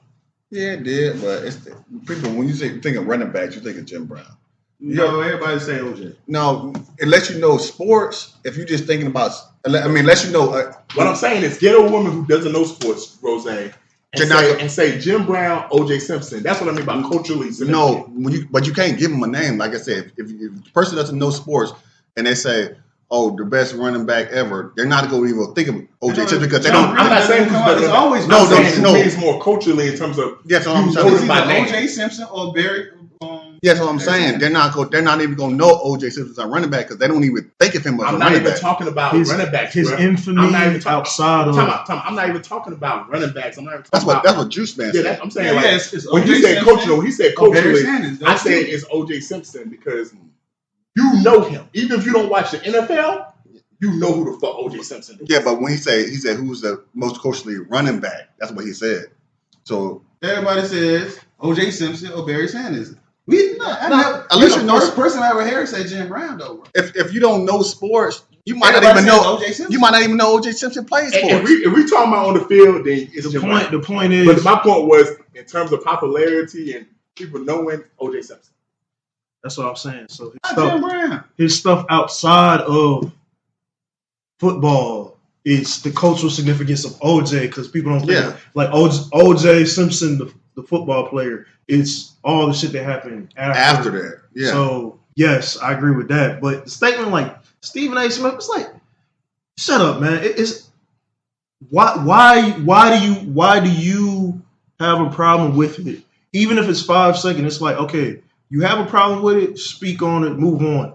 It's literally 5 seconds. It's not like they said, oh, we're gonna honor O.J. such a great man, O.J. Simpson. Da, da, da. It's 5 seconds of a whole plethora of other people. So it's like, to me, it's not that big of. It wasn't that big of a deal. He actually said something about that. That's the biggest thing. It's like, why? But bro, so what was it when you die? Who the fuck is you? God, where the fuck that came from? No, that's real talk. Yeah. So ESPN, longtime ESPN, Stephen A. Smith passed away. But like I said, who the fuck is he? You ain't Stewart, Stephen A. Don't try to act like you part of us. You ain't Stewart. Rest in peace, Stuart Scott. Yeah, you was not Stewart. You were just a steward for the white folks. See, all right, moving on, man. Keeping up with the Smiths, man. Will Smith just performed his new song with Kirk Franklin on the BET Awards. The song was hot, man. Hey, what? It's a gospel song. Well, it's in that realm. It's kind of like that. Yeah, he rapped on the song. He's on his. Last year, his redemption was that movie. Now he's on his comeback tour with Bad Boys and all this other shit. It's a hot song, man. But my only takeaway is I put Will Smith in that category of Ice Cube and Ice-T and LL Cool J. Who's the greatest rapper alive? Will Smith. Nah. I put him in that category of his second. But it is though. His second career was it's fucked up. It is. His second career was so amazing. It's a whole generation of people that don't know Will Smith rap. Yeah, it's a whole like we make fun of Will Smith all the time for his rap career, but people forget when you look up who won the first Grammy in rap history, he's the greatest. It's Will Smith. When you look at the numbers he made in the '80s, Will Smith had good numbers. When you look and then he made music on the soundtrack of some of his biggest movies, from Wild Wild West to Men in Black.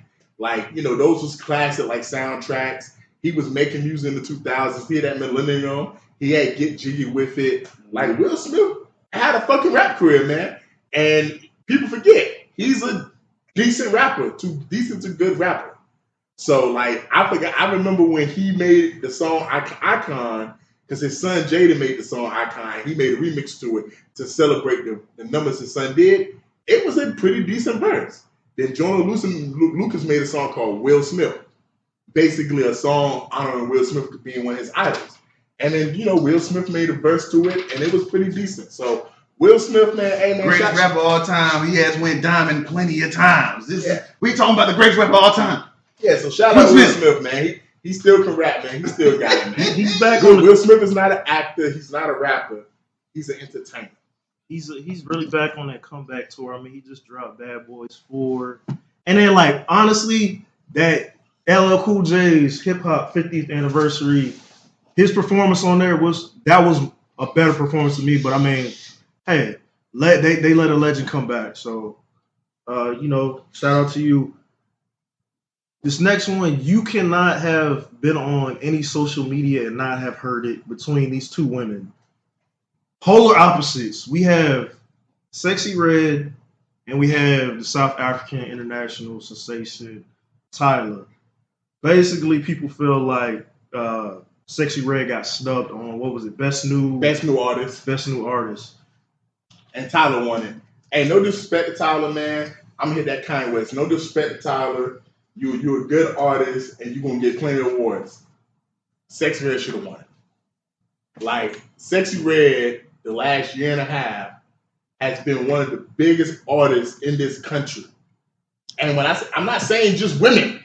She's been doing numbers better than a lot of these niggas. Like, when she did not win, and that was one of the first things I saw, like, hold up, Sexy Red didn't win? Tyler won? I was like, damn, I ain't know about Tyler till last week on the Breakfast Club when Charlamagne was asking her those dumbass questions. I didn't even know the bitch was from Africa.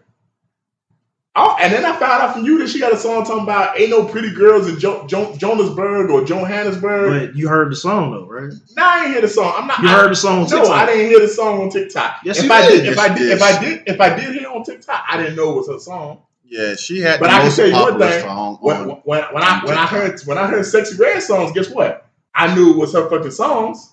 Yeah, basically, she had the most popular song on TikTok for the last year and a half. And what song is this? Water. Oh. So I think she deserved because that song. So what was the category? Best New Artist. Best New Artist. Okay. But y'all do know they also have a category called Best New International Artist, right? Yes.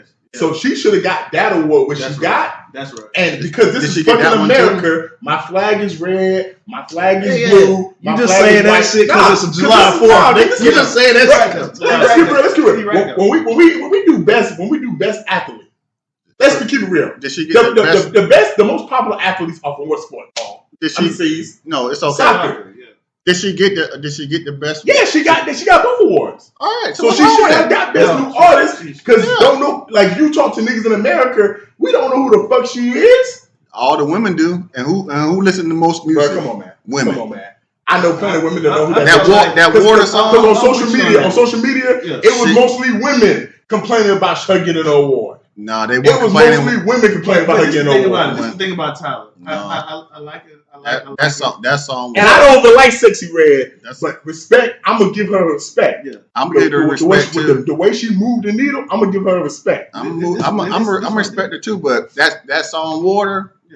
Water went hard. You named one song. Sexy Red had like 3 songs. Okay. This My is God. what I'm gonna say. He can name one song. Name another song by this bitch. That's all she had. That's all she needed. Sexy Red. How many songs did Sexy Red have the last That's year? all and a half? she needed. She was jamming. That's I'm all gonna tell she you why they needed. did this. I'm gonna tell you why they did this. I'm gonna tell you why my grandpa did this. It's body shaming. It's body shaming. You gotta think how Tyler looked and her shape. Somebody light skin, And what else? skinny, And what else? That's it. nice hair. No. I mean, we got. That's it. But then we got Sexy Red. And she look like a hood bitch. And she don't give no fucks about it. Yeah. But she's a bad bitch. Nah, I ain't gonna say that. So you understand? No. See, we over your head now. Oh, Being no, a bad man. bitch is she's comfortable in her fucking skin. That don't mean you a bad chick. Okay, Yeah, she's I agree with that. comfortable That's in the her definition. skin. I agree If with that's that. the definition, Yeah, that's yeah. the definition. She's comfortable in her skin. But Trina did not say that. It be some fat hoes saying they bad bitches, so that probably is If you the comfortable in definition. your skin, you comfortable in your skin. It is what it is. That Okay. bitch you a bad bitch. In your I'm head. not saying I think she's fine and nothing like that. That's what you just said. No, I'm just saying She's she's a definitely bad fuckable. bitch. She's definitely fuckable. That's it. She's comfortable in her skin. And they trying to take that esteem away from the girls because it's like she did what she did. Look at the Don't way hit the she table. did. Don't How hit the many table. people done that shit? Yeah. Sexy Red to put that shit on the map. Like, I don't give a fuck how I look. I'm gonna do what I want to do. And like she gave a lot of girls so much confidence. All I know is if we go around America right now to all these big cities and we was like, play the Sexy Red song, play the Tyler song, People gonna know both. it's gonna be more people that's gonna know Sexy Red music. And I'm talking about let's play their top 5 songs a piece. Oh shit. Not just one, they top 5 songs a piece. All you gotta do is play 1 and 2 for Tyler, and people gonna be like, "Oh There you go, bro." Sexy Red had like 5 songs the last year that was playing in the clubs, and she had features with some of the biggest artists in this fucking country. Like some of the biggest artists was coming to her. Okay. I understand what y'all saying now. Just because Sexy Red sucked more dick, she should have got the award. Yeah, I understand. She was more popular. She sucked more dick, so she should have got the award. I understand. I feel you. Because that's how I always took best new artist. I didn't take it as the best artist. I took it as the most popular artist. I feel you. How we know? I feel you. That's when I get to the point. We don't really know the metrics of how they did it. How we know? Because it could have been. Because the only reason Tyler probably got a dick, Hey, man. because she's sucking a dick. She can't sing. I saw this though, and I don't know the song Water like that. But someone can't said sing. someone did exactly what he just did though, and said when Sexy Red was talking about sucking dick, and then someone said Tyler got a song about her pussy getting wet. So what we talking about here? I didn't say anything about the But song. I'm saying that was something I said online, and I don't know nothing about the song, but I'm saying somebody was trying to get on Sexy Red's lyrics. And they said Tyler's song is talking about her pussy getting wet. We're not talking about the lyrics. It could definitely be the factor I think of Tyler sucked more dick. vulgar, like the vulgarity of Sexy Reds and what she represents and her whole trope. That could have been a factor, but we don't actually know the metrics of like people saying, streams. Oh, Tyler had more streams around the world. She was popular in the States and this and that. And then you can say. Then my question is, why is it for all these other categories we don't count for the fact of the international part? Because for athletes, I don't never see athletes outside of America win awards. I don't never see the actors who make movies outside of America. I'm not talking about the London niggas who make movies. Music kind of transcends. I'm just saying, bro. I don't ever see these male rappers who not from America winning awards over people like Drake. This is the first time I've seen this shit. This is the first time I heard about this shit. The U.S. is different in the arena of like rap internationally, but I'm saying we don't really know the metric. So it's like I can see the cases for both. Like me personally, I would have picked Tyler. I would too. Because even them other niggas you talking about, them foreign niggas, they make music in America. But it's not gonna take away from the fact of Sexy Red did her thing. She did her thing, yes, but it's just. But when that song, it's kind of personal preference. It was wildfire. So y'all saying we go to Oak right now tonight? And it was wildfire. And Tyler gonna be just as popular. It's gonna be bitches dancing in there. But I ain't saying bitches dance. I say it's gonna be just as popular as Sexy. They're not gonna play Tyler. It's the crowd. But we can do an experiment right now. We can go downtown right now and ask random bitches about these hoes. It's the crowd. It's really the crowd. They're not gonna play Tyler. It's really the crowd. Okay, but bro, it don't matter. You can go to a white part of town and they know who Sexy Red is. Like when you gotta start paraphrasing shit by it's the crowd, you really saying that bitch is not that popular compared to this bitch. Yeah, that's what the song. Because I'm making it simple. Let's go downtown. Let's ask random hoes we see, 10 random hoes. Hey man, Sexy Red, Tyler. They're gonna say Tyler because that's politically correct. No, these hoes ain't gonna know who Tyler is. Yes, they is. Not the ones in Augusta. You gotta say which song. You gotta say which song was better. This song or this song? They gonna pick Tyler every time because it's a female. They gonna pick Sexy Red, man, because that's the song they twerking to. But they might be twerking. They might be twerking to Water gotta dance. to that. But who they making love to is Tyler. Bro, you're not winning an award off of one song. If it was best song, see this was pissing me off. If it was best song and Water would have won over Pound Town, we wouldn't be having no conversation. It's best fucking artist. Best new artist ain't made off of one fucking song. New artist? Yeah, best new artist. Yeah. An artist ain't made off of one fucking song. You see these niggas keep saying one song. They keep saying one song, bro. The new artist is based off one song. No, it's not off of one song. She got 3. It can be based off of one song if all the other artists got one song. But if this artist got one song and this artist got 6 or 7, it's going to go to the artist with 6, 7 songs. Was she there? Was Tyler there? I don't think Tyler was there to accept her award. She wasn't there. Because that wasn't one of the awards that not all the awards they show. Yeah, moving on, man. Killer Mike won best. Kind of similar situation. A lot of people gonna say, why did this individual win this award, but Killer Mike won best album. Nah, he deserved it, man. Nah, that's a different situation. I heard that was good, but I ain't we're not going on popularity. I'm saying from a stance of the backlash from social media. Yeah, but that's just ignorance. We're going off of popularity to quality now. Like when you listen to all the other albums in the category, from a quality standpoint, this was the best album. I ain't hear it, but How you go from we talk about quality now, we talk about Killer Mike, but when we talk about Sissy Red and Tyler, Because we ain't talking about quality. there's certain awards that are based off of popularity, and then there's certain awards based off of quality. Like if y'all ever seen the BET Hip Hop Awards, like Eminem won for best lyricist, and he was up for best rapper the same year. So some people's like, well, how you? We talking about this year, but how you win best lyricist? We talking about best this rapper? year. Because those are two different things. So like sometimes you got popularity, and then sometimes you got quality. so Killer Mike won an award. Yeah, Best album. his album, Michael, was the best album out of all the albums nominated. Yeah, nothing wrong with that. From a stream standpoint, nah, it wasn't the best, but listening standpoint, it was the best. There's nothing wrong with that. So yeah, He that's swept the Grammys, so you can't put nobody above him. He swept the Grammys. He did good in the Grammys too. He swept them. Yeah. He swept all the categories he was nominated for in the Grammys. But I'm just saying How from many Grammys he won? Three. Three. And he got locked up. And then, so he got arrested the same. and did y'all hear the song he dropped yesterday, 2 days ago? Nah, no. Okay. Go ahead and listen to it. I did. Humble Me. Definitely will check that out. That's when I say, when I tell you, Vertiz, like, I didn't know his album was out. I didn't know this. I said, I did. But that's what I mean. I did. Addition quality and popularity. No, it's not just for quality. It's about your algorithm. Who you listen to? Yeah. What you watch? But I'm saying I knew even his album if was you're out, but I not, listened to it. I'm saying like even if you on just social media, there's some people that because when they drop, everyone gonna know.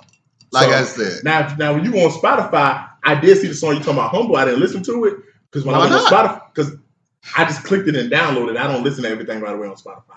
you know we're talking about him today. But when I get on Facebook or whatever, it's not like I see people posting about the album. It's not about people. Don't be a follower. Be a leader. Sees. That's my whole point about popularity versus quality. And my point was the backlash. I was trying to make the comparison between the backlash on social media. When people said, "Hey, why did he get this album over whoever else was in the category?" That was my point. That's the reason why I think Danny Glover said what he said. Because Killer Mike got three Grammys and he got an award on BET. They didn't do that for Glover. You see what I'm saying? Yeah. But now it's like we can say like the artist. I'm not gonna say who deserves it, but he's more. I didn't have a problem with it. But yeah, I mean, and he has some. He's always on his political tip, so he has some shit to say about go out and vote and black ownership. Which on the flip side, backlash from social media, people were saying BET hasn't been black owned for 20 years, 20, 15 years. So, I mean, there's that trope too. But, I mean, definitely an artist that deserves everything he gets. Shout out to you. Last but not least, man, Usher had a Lifetime Achievement Award and also had a tribute.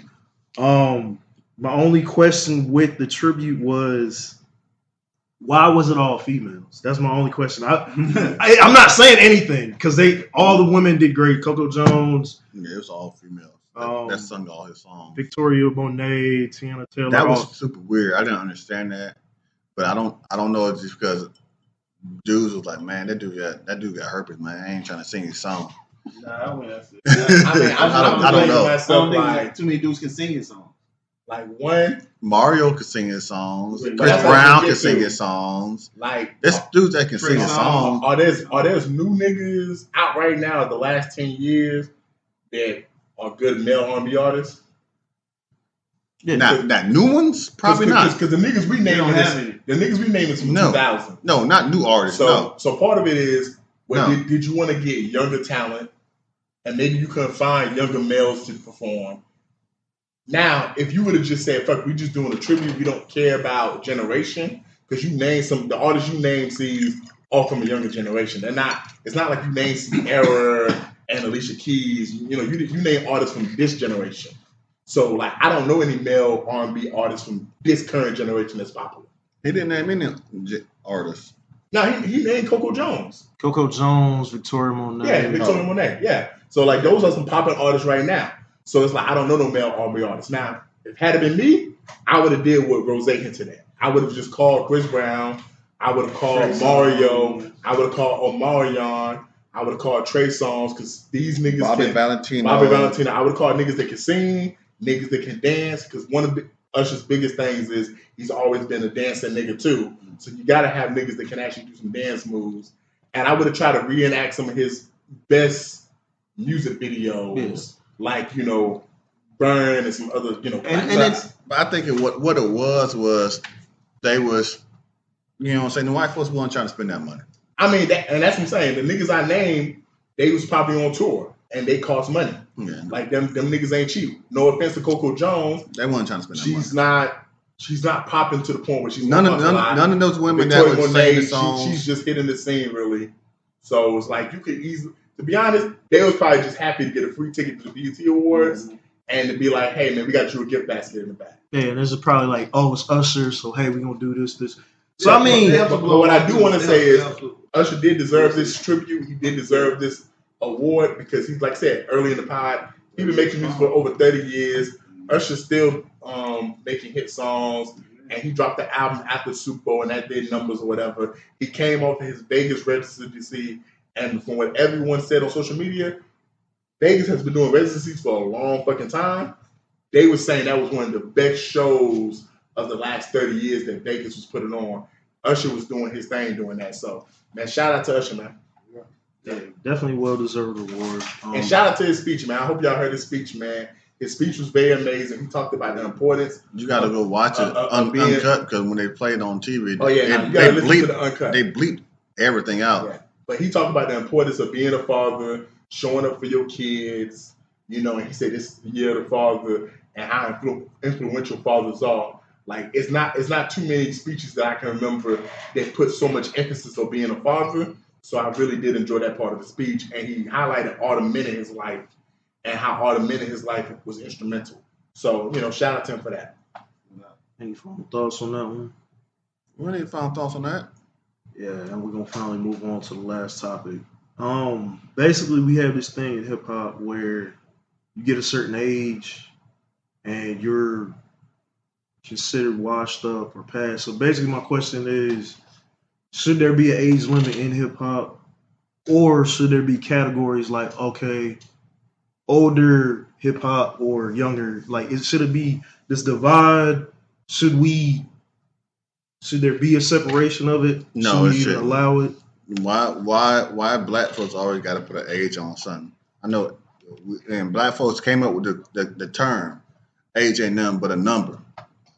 So why we got to put an age limit on something? If you good at something, do it. You could do it until you. There ain't no age limit on R&B. Ain't no age limit on rock and roll. And ain't no age limit on pop. Why ain't got to be an age limit on rap? Yeah, I think it's always been that the fact of hip hop is one of the youngest, rap is one of the youngest. 50 years young. It's 50 years young. Old now. Compared to now? Country music and rock. No, 50 years. If you 50 years old, that means you still young. Yes. Compared to an 80 nigga, yeah. Yes. Compared to an 80 nigga, yeah, it is. But we're not comparing it. We're saying is that still young? Yeah. In comparison to. It depends who you compare it to, because I ain't gonna. No, we're not comparing it. Nobody. Like I said, is it still young? Yes. I can't answer it properly because I see a lot. It is okay. So I see a lot of niggas who are 70-something to say, "What's up, young man?" and they talking to somebody that's like 49. I'm like, what the fuck? Okay, so I'm gonna tell you this. So what's the average length of time that people are living now? 75. Probably like in their 60s. 75. Okay, so you 50. So you over the hump. But you just got, it's the first time you've been there, though. It's the first time you ever been there. I'm very clear. I agree with you. I think 50 is old. But I've seen, compared to the average age that people are dying now. I've seen videos of Bill Russell talk to Shaq, who's 50-something. No, say, I'm what's not, up, young man? I'm not saying nothing about that. I'm just saying, compare it to that, because people live way longer than 60 and 70. But that's to C's point is, it's not to his hip hop point. is young compared to these other genres of music. No, but we're not saying, but I'm saying, as a black man, especially a black man, we don't crack. Especially as a black man, we might not crack, but when as a black man growing up living in poverty and doing things, when you make it to a certain age, when you make it to this age, I ain't gonna say the number. When you make it to this age, you say, "Oh wow," they can say he made it. And what age is that? 65. No, it ain't. I just Google the shit, nigga. No, it ain't. I just Google this shit, nigga. The age is that was that. Once you I reach make it 65, when I make it you at 30. old, You make bro. it at 30 as a black man in America. I hear what you're You saying. say- I know where you're Dog. coming from. I know where you're coming from. Yeah, man, we feel where you're coming from. But I was just saying, but to Steve's 65. point, man, like hip hop is an infant compared to some of these other genres. Yeah, that it been is. around It is. for a long period of time. And it's like It the first time. It is. So that means that we should. That means the artists and those should last longer than some of the other artists. Yeah. I'm gonna be honest. I feel like hip hop should not have an age limit. I feel like we shouldn't have different categories. But I can understand. Me and C's talk. I can understand why some people feel that way. I feel like hip hop, lyrical wise, is so entrenched in what it is. When you hear certain songs from the 80s and the 90s and 2000s, and you listen to it today, They still ride. they still ride. But when you play it for a younger generation, there's something lost in translation. No. Because, so for example, when you hear Rakim talking about, man, I'm walking down the street and somebody hit me on my pager. Like, it's certain lines like that, which hip hop is a much more lyrical art form than these other genres. It's certain lines like that that a younger generation kind of get lost by. When you hear Phife Dawg from Tribe saying, I'm coming with you more hits than the Yankees and the Braves. Well, in the 90s, the Yankees and Braves were the two best baseball teams. What, So what they are now. They still are. Ain't You What know, they are now. They still are. The two best baseball teams. They're still good baseball teams, but they was So when they was the two best baseball teams, but they also had the best sluggers. Like the Braves don't have the best sluggers right now. And also They right now, got good pitching. and also right now, when you see a baseball, you go anywhere in the world, and you see a baseball hat. Who you go recognize? You go recognize that A, and you go recognize that NY. But also, another thing is in the 90s, baseball was much more popular than it is in 2024. So my point is there's just certain lyrics and symmetry in rap that in that time period, means much more than it does now. That's not like it. whereas like for example, country, like some of the symmetry and tropes they use in country, they still use in 2024. Like if you listen to Johnny Cash and you listen to Johnny Cash song, and then you listen to like a Luke Bryan song, you can still hear some of the same stuff. When you listen to R&B, you can listen to an 80s R&B song, then listen to a new R&B song, and they still talking about making love and sex and all that kind of stuff. Mm-hmm. But in rap, because of how lyrical rap can be sometimes, there are certain rap songs like Gin and Juice that transform the culture to the point where you can play it in 2024 and it's still gonna ride, but y'all y'all was in high school in the 2000s and the late 90s. No, it wasn't. Well, my bad. But I was in college. but y'all heard rap music in the late 90s and early 2000s. I know for a fact there's rap songs that y'all can name that meant so much in that time period that if you dropped it today, it just because of the way society is today, that rap song probably wouldn't fare well. Just because of the way society is today. Because there's rap songs from me and C's time period in high school that I know for a fact if you dropped it today, it probably wouldn't fare well. Yeah. But there's rap songs that would fare well. There's rap songs that would fare well. And that's why I feel like some people do feel like Jay-Z shouldn't be competing with Ice Spice. Because the way Jay-Z's going to rap is he's speaking to a whole different audience than what Ice Spice is speaking to. But what's wrong with that? I don't think nothing's wrong with that. I think, hey man, music is music. If it's good, it's good. But we just saw Killer Mike. There was young niggas who was mad at Killer Mike won Grammy of the Year because they was like, yeah, when we listen to Killer Mike, man, that's not what rap is about, man. No, they didn't. The reason why they was mad because they never heard of him. They didn't know who he was. But Because they didn't listen. But to some him. of them, if you watch some of their streams, they went back and listened to him. And there was a couple young dudes who said the same rhetoric. Like I just said, if it's recorded, it's fake. Just because they went back and listened to it, they want numbers. But they said the same rhetoric. The same rhetoric was, yeah, man, old heads, y'all like lyrics, but this young generation, it's just about a vibe.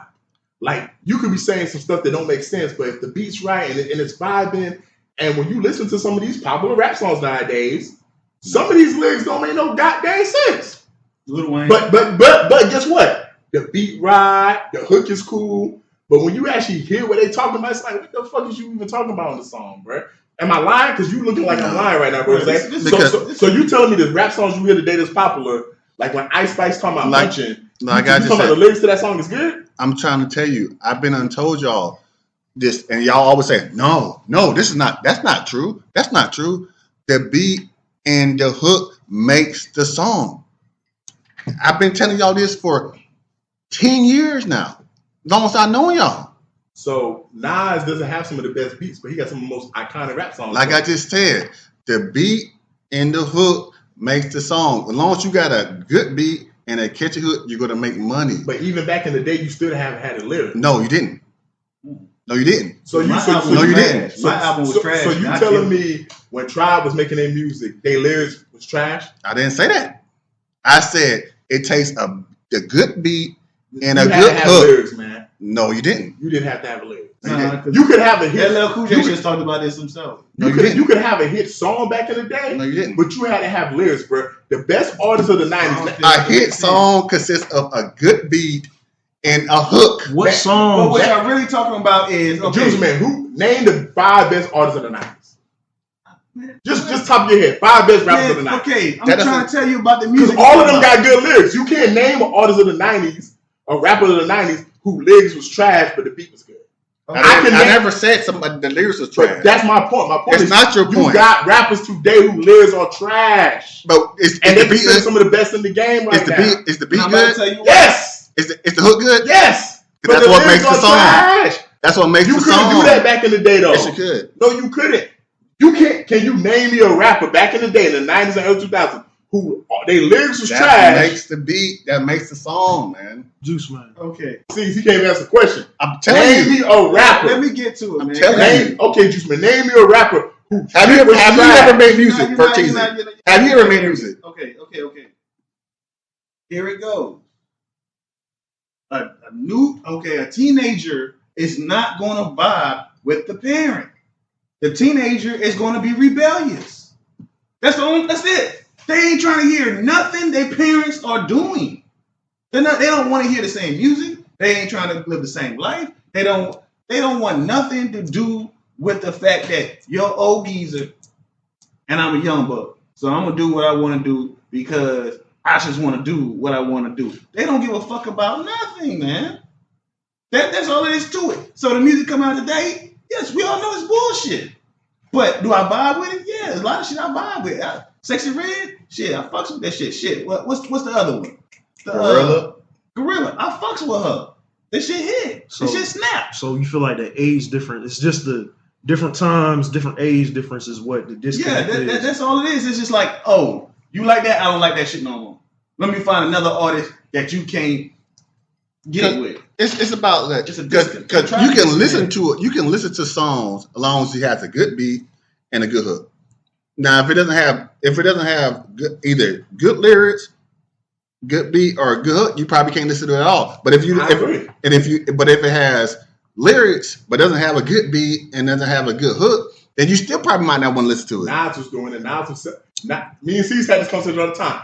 After that first album, Nas was dropping albums where the beat was bad, but he was still selling records because the lyrics were so good. You know and what? a lot of people saying, well, the lyrics are so dope. Then that's New York. See Yeah, what I'm there's saying? The difference in the beats. but people were Those listening beats to was it because there's Nas is a famous dude. But when you just coming out, so like Boss Man D-Lo, his lyrics are trash. Yeah. But he got a catchy hook. He got a good beat, This so is people are a going to generation. listen to it. It's So a different what- generation. My whole point is, All that's you can't name artists from the late 90s to early 2000s that was in that top tier who lyrics was trash, but they had good beats. Because there was Waka Flocka. there was plenty of Yeah. y'all consider his lyrics trash? Yes. Yes. He even missed the shit. Yes. He was bullshit. Yes. He has said that shit. I ain't Yes. gonna lie. He said that. Oh, okay, cool, man. I guess so, man. I guess we can consider this shit trash. I mean, it's No, trash. don't get me wrong. I fucks with it. It's trash. I listen to it. But look, and when I say trash, I'm saying it's trash to me because I don't listen to him particularly. But I'm not gonna say Future lyrics is trash because I know there's an audience that likes those lyrics. But some of his lyrics were trash. So, But he had the beat. But I'm saying his and he had popular the hook. songs, Even like LL I Cool go J hard in made the it. motherfucking paint. Like those lyrics was good to some people. That's the hook. That was the hook. That was the hook. But I'm saying that the lyrics to the song was good to some people. That was the hook. All right. So what songs do you feel Bro, like? bro, when I say lyrics, I was in the club. There was people reciting not just the hook, his verses word for word. That don't mean that was good. That means it's a good song. You got a point. Yeah, I ain't gonna lie, you got a point. But But not finna recite word for word to a bad song. Yes, you are. They do Sexy Red all the time. Because they like her lyrics. They like what she's saying. Baby. They like what she's saying. Garbage, but that shit ride though. Time out. You my Time out. everything. Those lyrics are trash to me. But there's a fan base that like those lyrics. All right. all right, back to the Like there's a time out. Y'all miss The hook and the beat You know, makes y'all the song. conflating the fact that there's a fan base that likes that. It's different, man. Purchase, you made music before. No. But I listen to music. so Okay, so when you make music and when you are in music industry, you know So you need a beat, you need a hook. Yes, to get a hit song, yes. so on the same tip. I'm not disagreeing with it. What I'm saying is the same thing I keep saying. Give me top artists. Like, give me an artist who broached that top 10 conversation in a 5-year Will period. Smith. Will Smith had good lyrics. You give me an artist that hit that top 10 conversation for a 5-year period that had bad lyrics. You can't do it. Because guess what? You can do a Lil Wayne. You can do it. So Lil Wayne had some good lyrics on some song. But you can pull a Soulja Boy where it's like I can pull some shit up my ass. They got a good beat. And yeah, we have one hit wonders all the time. But you cannot consistently be in the game at a high level But most and people, have bad lyrics. That's my whole point. but most people aren't in the game for that long. They jump in, they hit their thing, and then there it goes. And that's what we're getting. That's kind of where we're headed. So my first question was going to be, what songs do you feel like transcend? Like, you got your songs like Gin and Juice, California Love, like those songs that it bumped then, it bumped 10 years ago, and it bumps now. I can tell you another artist that Yeah, people, but people are like, oh no, he had lyrics. Mace had whack lyrics, but he had good beats and I'm good not gonna songs. lie, man. A lot of rappers say Mace had good lyrics, so I don't know. I wasn't the biggest Mace fan. I'm saying I watch his podcast, and when I listen to, I can only go with what other rappers say on other podcasts. There was other rappers. But say, you listen to it though. Yeah, I do listen to his podcast sometimes. But there's No, other, I'm talking about you listen to his music. You was like, I mean, to me, like my definition of lyricism is it top, won. it's top That 10. one, but that won it. You know, to me, no. To me, no. But he got hits. But for I years. do hear other rappers. P Diddy, Nah, his lyrics was terrible. He has garbage. but he had what? His songs. The beat and but, the hook. But you never thought. But talking about, you never thought he was a great artist. P. Diddy? Nobody never thought P Diddy was a great artist. You thought he was a good producer, but you never thought he was a great artist. But he made Like the that's songs. see, made the that's my whole songs. point. I'm not talking about made his songs. I'm talking about making someone a great artist. You're not going to be considered a great artist, But we're if not- your lyrics is trash. No, that's what I've been saying from the jump. I'm not But- talking about what but- you're saying, Rose. I'm but talking about what that's I've not been the saying point. from the jump. We talking about the age limit in hip hop. Okay, I got a good one for you. You tell many names of people, and I named No, these. I said name people that are considered in that top echelon in terms of they artists, like that top 10. All right. Like for a Top 5-year five. stretch, they was considered top 10. So let's set an example. So we got pick a Jeezy song. Pick your favorite Jeezy song. Pick Trap star. Trap Star. It bumped then. If you play it now, That shit don't bump. That's the wrong Jeezy song, man. But he do got songs that do bump now. That trap, it's not gonna bump now, but it was. But I understand why he liked it, but it ain't gonna bump now. or I'm saying, what songs you feel like transcend? I think Put On by Jeezy still bump right now. It's like certain songs you still gonna play. Songs, if they're good songs, they're going to play. It don't matter if the lyrics are whack. Nah, there's good. Well, there's good songs that was good in the 2000s Like that you can't play today. so, it poses the question like, where rap Like songs staying swag, power? like swag surfing. Swag Like, where's the surfing. staying power? That the lyrics on there wasn't all that, But Yeah, it was his song. It was his song. but it had the beat and it had the hook. It's still slapping. and they We play that it. shit right now. They play it because Lil Uzi remixed it. Somebody else remixed it. So it's like that beat. But for you to chart your album, you need more than just one song. And that's part of the conversation is, like, Jay-Z's not just dropping one song, he's dropping an album. So why should he compete with someone like Ice Spice? So basically, But who cares? If it making But I'm saying that's part of the conversation too. Like it's not just songs, is can you produce a body of work that can compete in 2024? Like rap doesn't allow people to grow. Like it doesn't allow you to get older. It's like you hit a certain age. It does. It's just that young folks just don't want to hear it. And that's but the it thing. does. It's just like old folks don't want to hear young rap. So, people still waiting on Outkast to drop something. So this is my real question. Then. People still waiting on Outkast to drop something. If old people like the old stuff, are old people no longer listen to rap? Because I feel like long as old people continue to listen to rap, Jay-Z should still be able to drop a project in 2024. And he can. And it should still do numbers. And he can. And it will. And that's why, for me personally, like I said, people still waiting on Outkast to drop. And that's why, me personally, I don't feel like there should be an age restriction. Because I know Andre 3000 recently said, I don't want to rap because I don't think I have nothing going on in my life right now. But I ain't gonna lie, I'm one of those niggas that I would like to hear Andre 3000 talk about being a father, raising his kids with Erykah Badu, and all the stuff he's been through. But they co-parent. Okay. But I would like to hear that. Because I like T.I. newer stuff. I like hearing him talk about being a father, being a husband, going on vacation. Like it's still cool when he talk about going to the trap, but I like him talking about the other parts of his life too. And I like to see the maturity that has taken place in his life. That's part of the problem is hip hop doesn't let you. They don't want to hear it. As a culture, they don't. It does, but the rappers just don't want to do it because they done made so much money because they black men they made so much money. They don't want to do it no more. They don't want to work no more. But I mean, you still got the Rakims, the LL Cool J's. Is Rakim making any more music? The KRS-One. When last time they made music? Rakim got an album coming out though. LL just dropped a song like 2 weeks ago. Saturday Night. Okay, so was it good? It was awesome, bro. Okay, if you think LL Cool J is in that top 5 conversation like I do, it's an amazing song. Okay, that's good because I know Busta Rhymes can still drop something and his go slap. Yeah, but Busta's gonna make music. And then it's like who goes like what you said, like who's actually gonna be listening to it? Is it gonna be the younger generation or is it the older? And that's the thing about it. It doesn't matter when an artist. It's all about the artist. It's not no age limit. It's all about the artist. Like if an artist want to drop something, they can drop it. I don't think rap is one of those genres where it's not about making money no more. Where somebody can drop music and it's gonna be universally loved.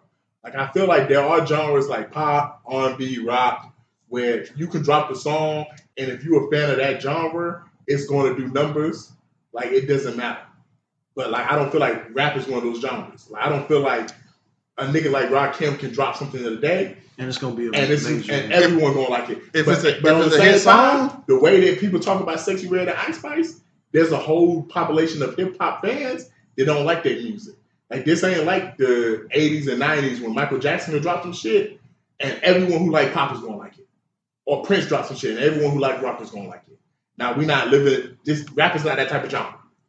If it's a hit song, it's gonna be a hit song. That's all I'm saying. We're sitting at the longest episode we ever recorded. Y'all got any final thoughts? Yeah, so I think it's when you're this young of a genre, you can't say what's over the hill until you go over the hill. We're just now hitting that plateau. So it's like, with it, growing up, it's like, at the beginning, he said, Bertuzzi said, hip-hop is so literal or like in the moment, not everything resonates. So it's like, hey, you hit me on my page or hit me on my beeper. Oh, hit me after 9 o'clock or hit me on the next tail chirp and all this. So it's like, you can't, not everything's going to resonate. It's live in time, but there's certain songs that transcend, and it's just as you're going through it, like you're living life. Like these rappers, all in the club getting tips. It's all our experiences, and we haven't gotten there yet. That's basically my point. Is we haven't allowed ourselves to grow. It's like we can't say, hey, and when rap is 70, you got this gin and juice. People are still playing gin and juice. We're not at that point yet. That's why there's that stigma because we're still growing through it ourselves. It's like we're still evolving, still growing, where compared to something like rock or R&B, it's so established that that's the disconnect is there's so much space and they've been around for so long. You know, the reason why my final thought, the reason why rock and other things are so much established more is because of white folks. White folks live so much longer than us. And white folks, they take stuff and then it doesn't. See, white folks, when you see a white folk, you might say like, dog, oh, they look old. But in reality, they're not old. You right. You right. They're not old. You're right though. No, he ain't lying, bro. It's just the way he said it like an old wise man. He hit his Bill Cosby voice when he said that. So, and that's my final thoughts. That's all I got to say about it, man. Because it can last as long as you want to listen to it. You know what I'm saying? And only reason why it don't last because the black folks, they like to hate. Mm-hmm. They like to hate. They don't want it. They don't want it. It's all about the crabs in the barrel. They don't want to see nobody get over them. So it's all they always trying to crawl and scratch and things like that. But in reality, some of this rap is gonna last forever. You know what I'm saying? Especially the rap from the South. Now, the rap from New York, that ain't gonna last too much long. But if you from the South, that rap gonna last forever because pimping don't die. It is multiplied. Yeah, man. Music is one of those universal things, man. And when it comes to rap, it's still such a young genre, but we do have to let people grow. We got to let these artists mature into who they are becoming. And most importantly, like it's okay for shit to sound different and for shit to evolve. Because at one point in time, rap was very simplistic. Motherfuckers were rhyming whoppers, and Curtis Blow had his shit. And then it, evolved the way it evolved in the late 80s to the 90s to the 2000s to the day. So, in the words of Airbnb and Rakim, peace. Yeah, man. Y'all can catch that at the next light, man. We in traffic. And I'm back quiet. Time for this, man.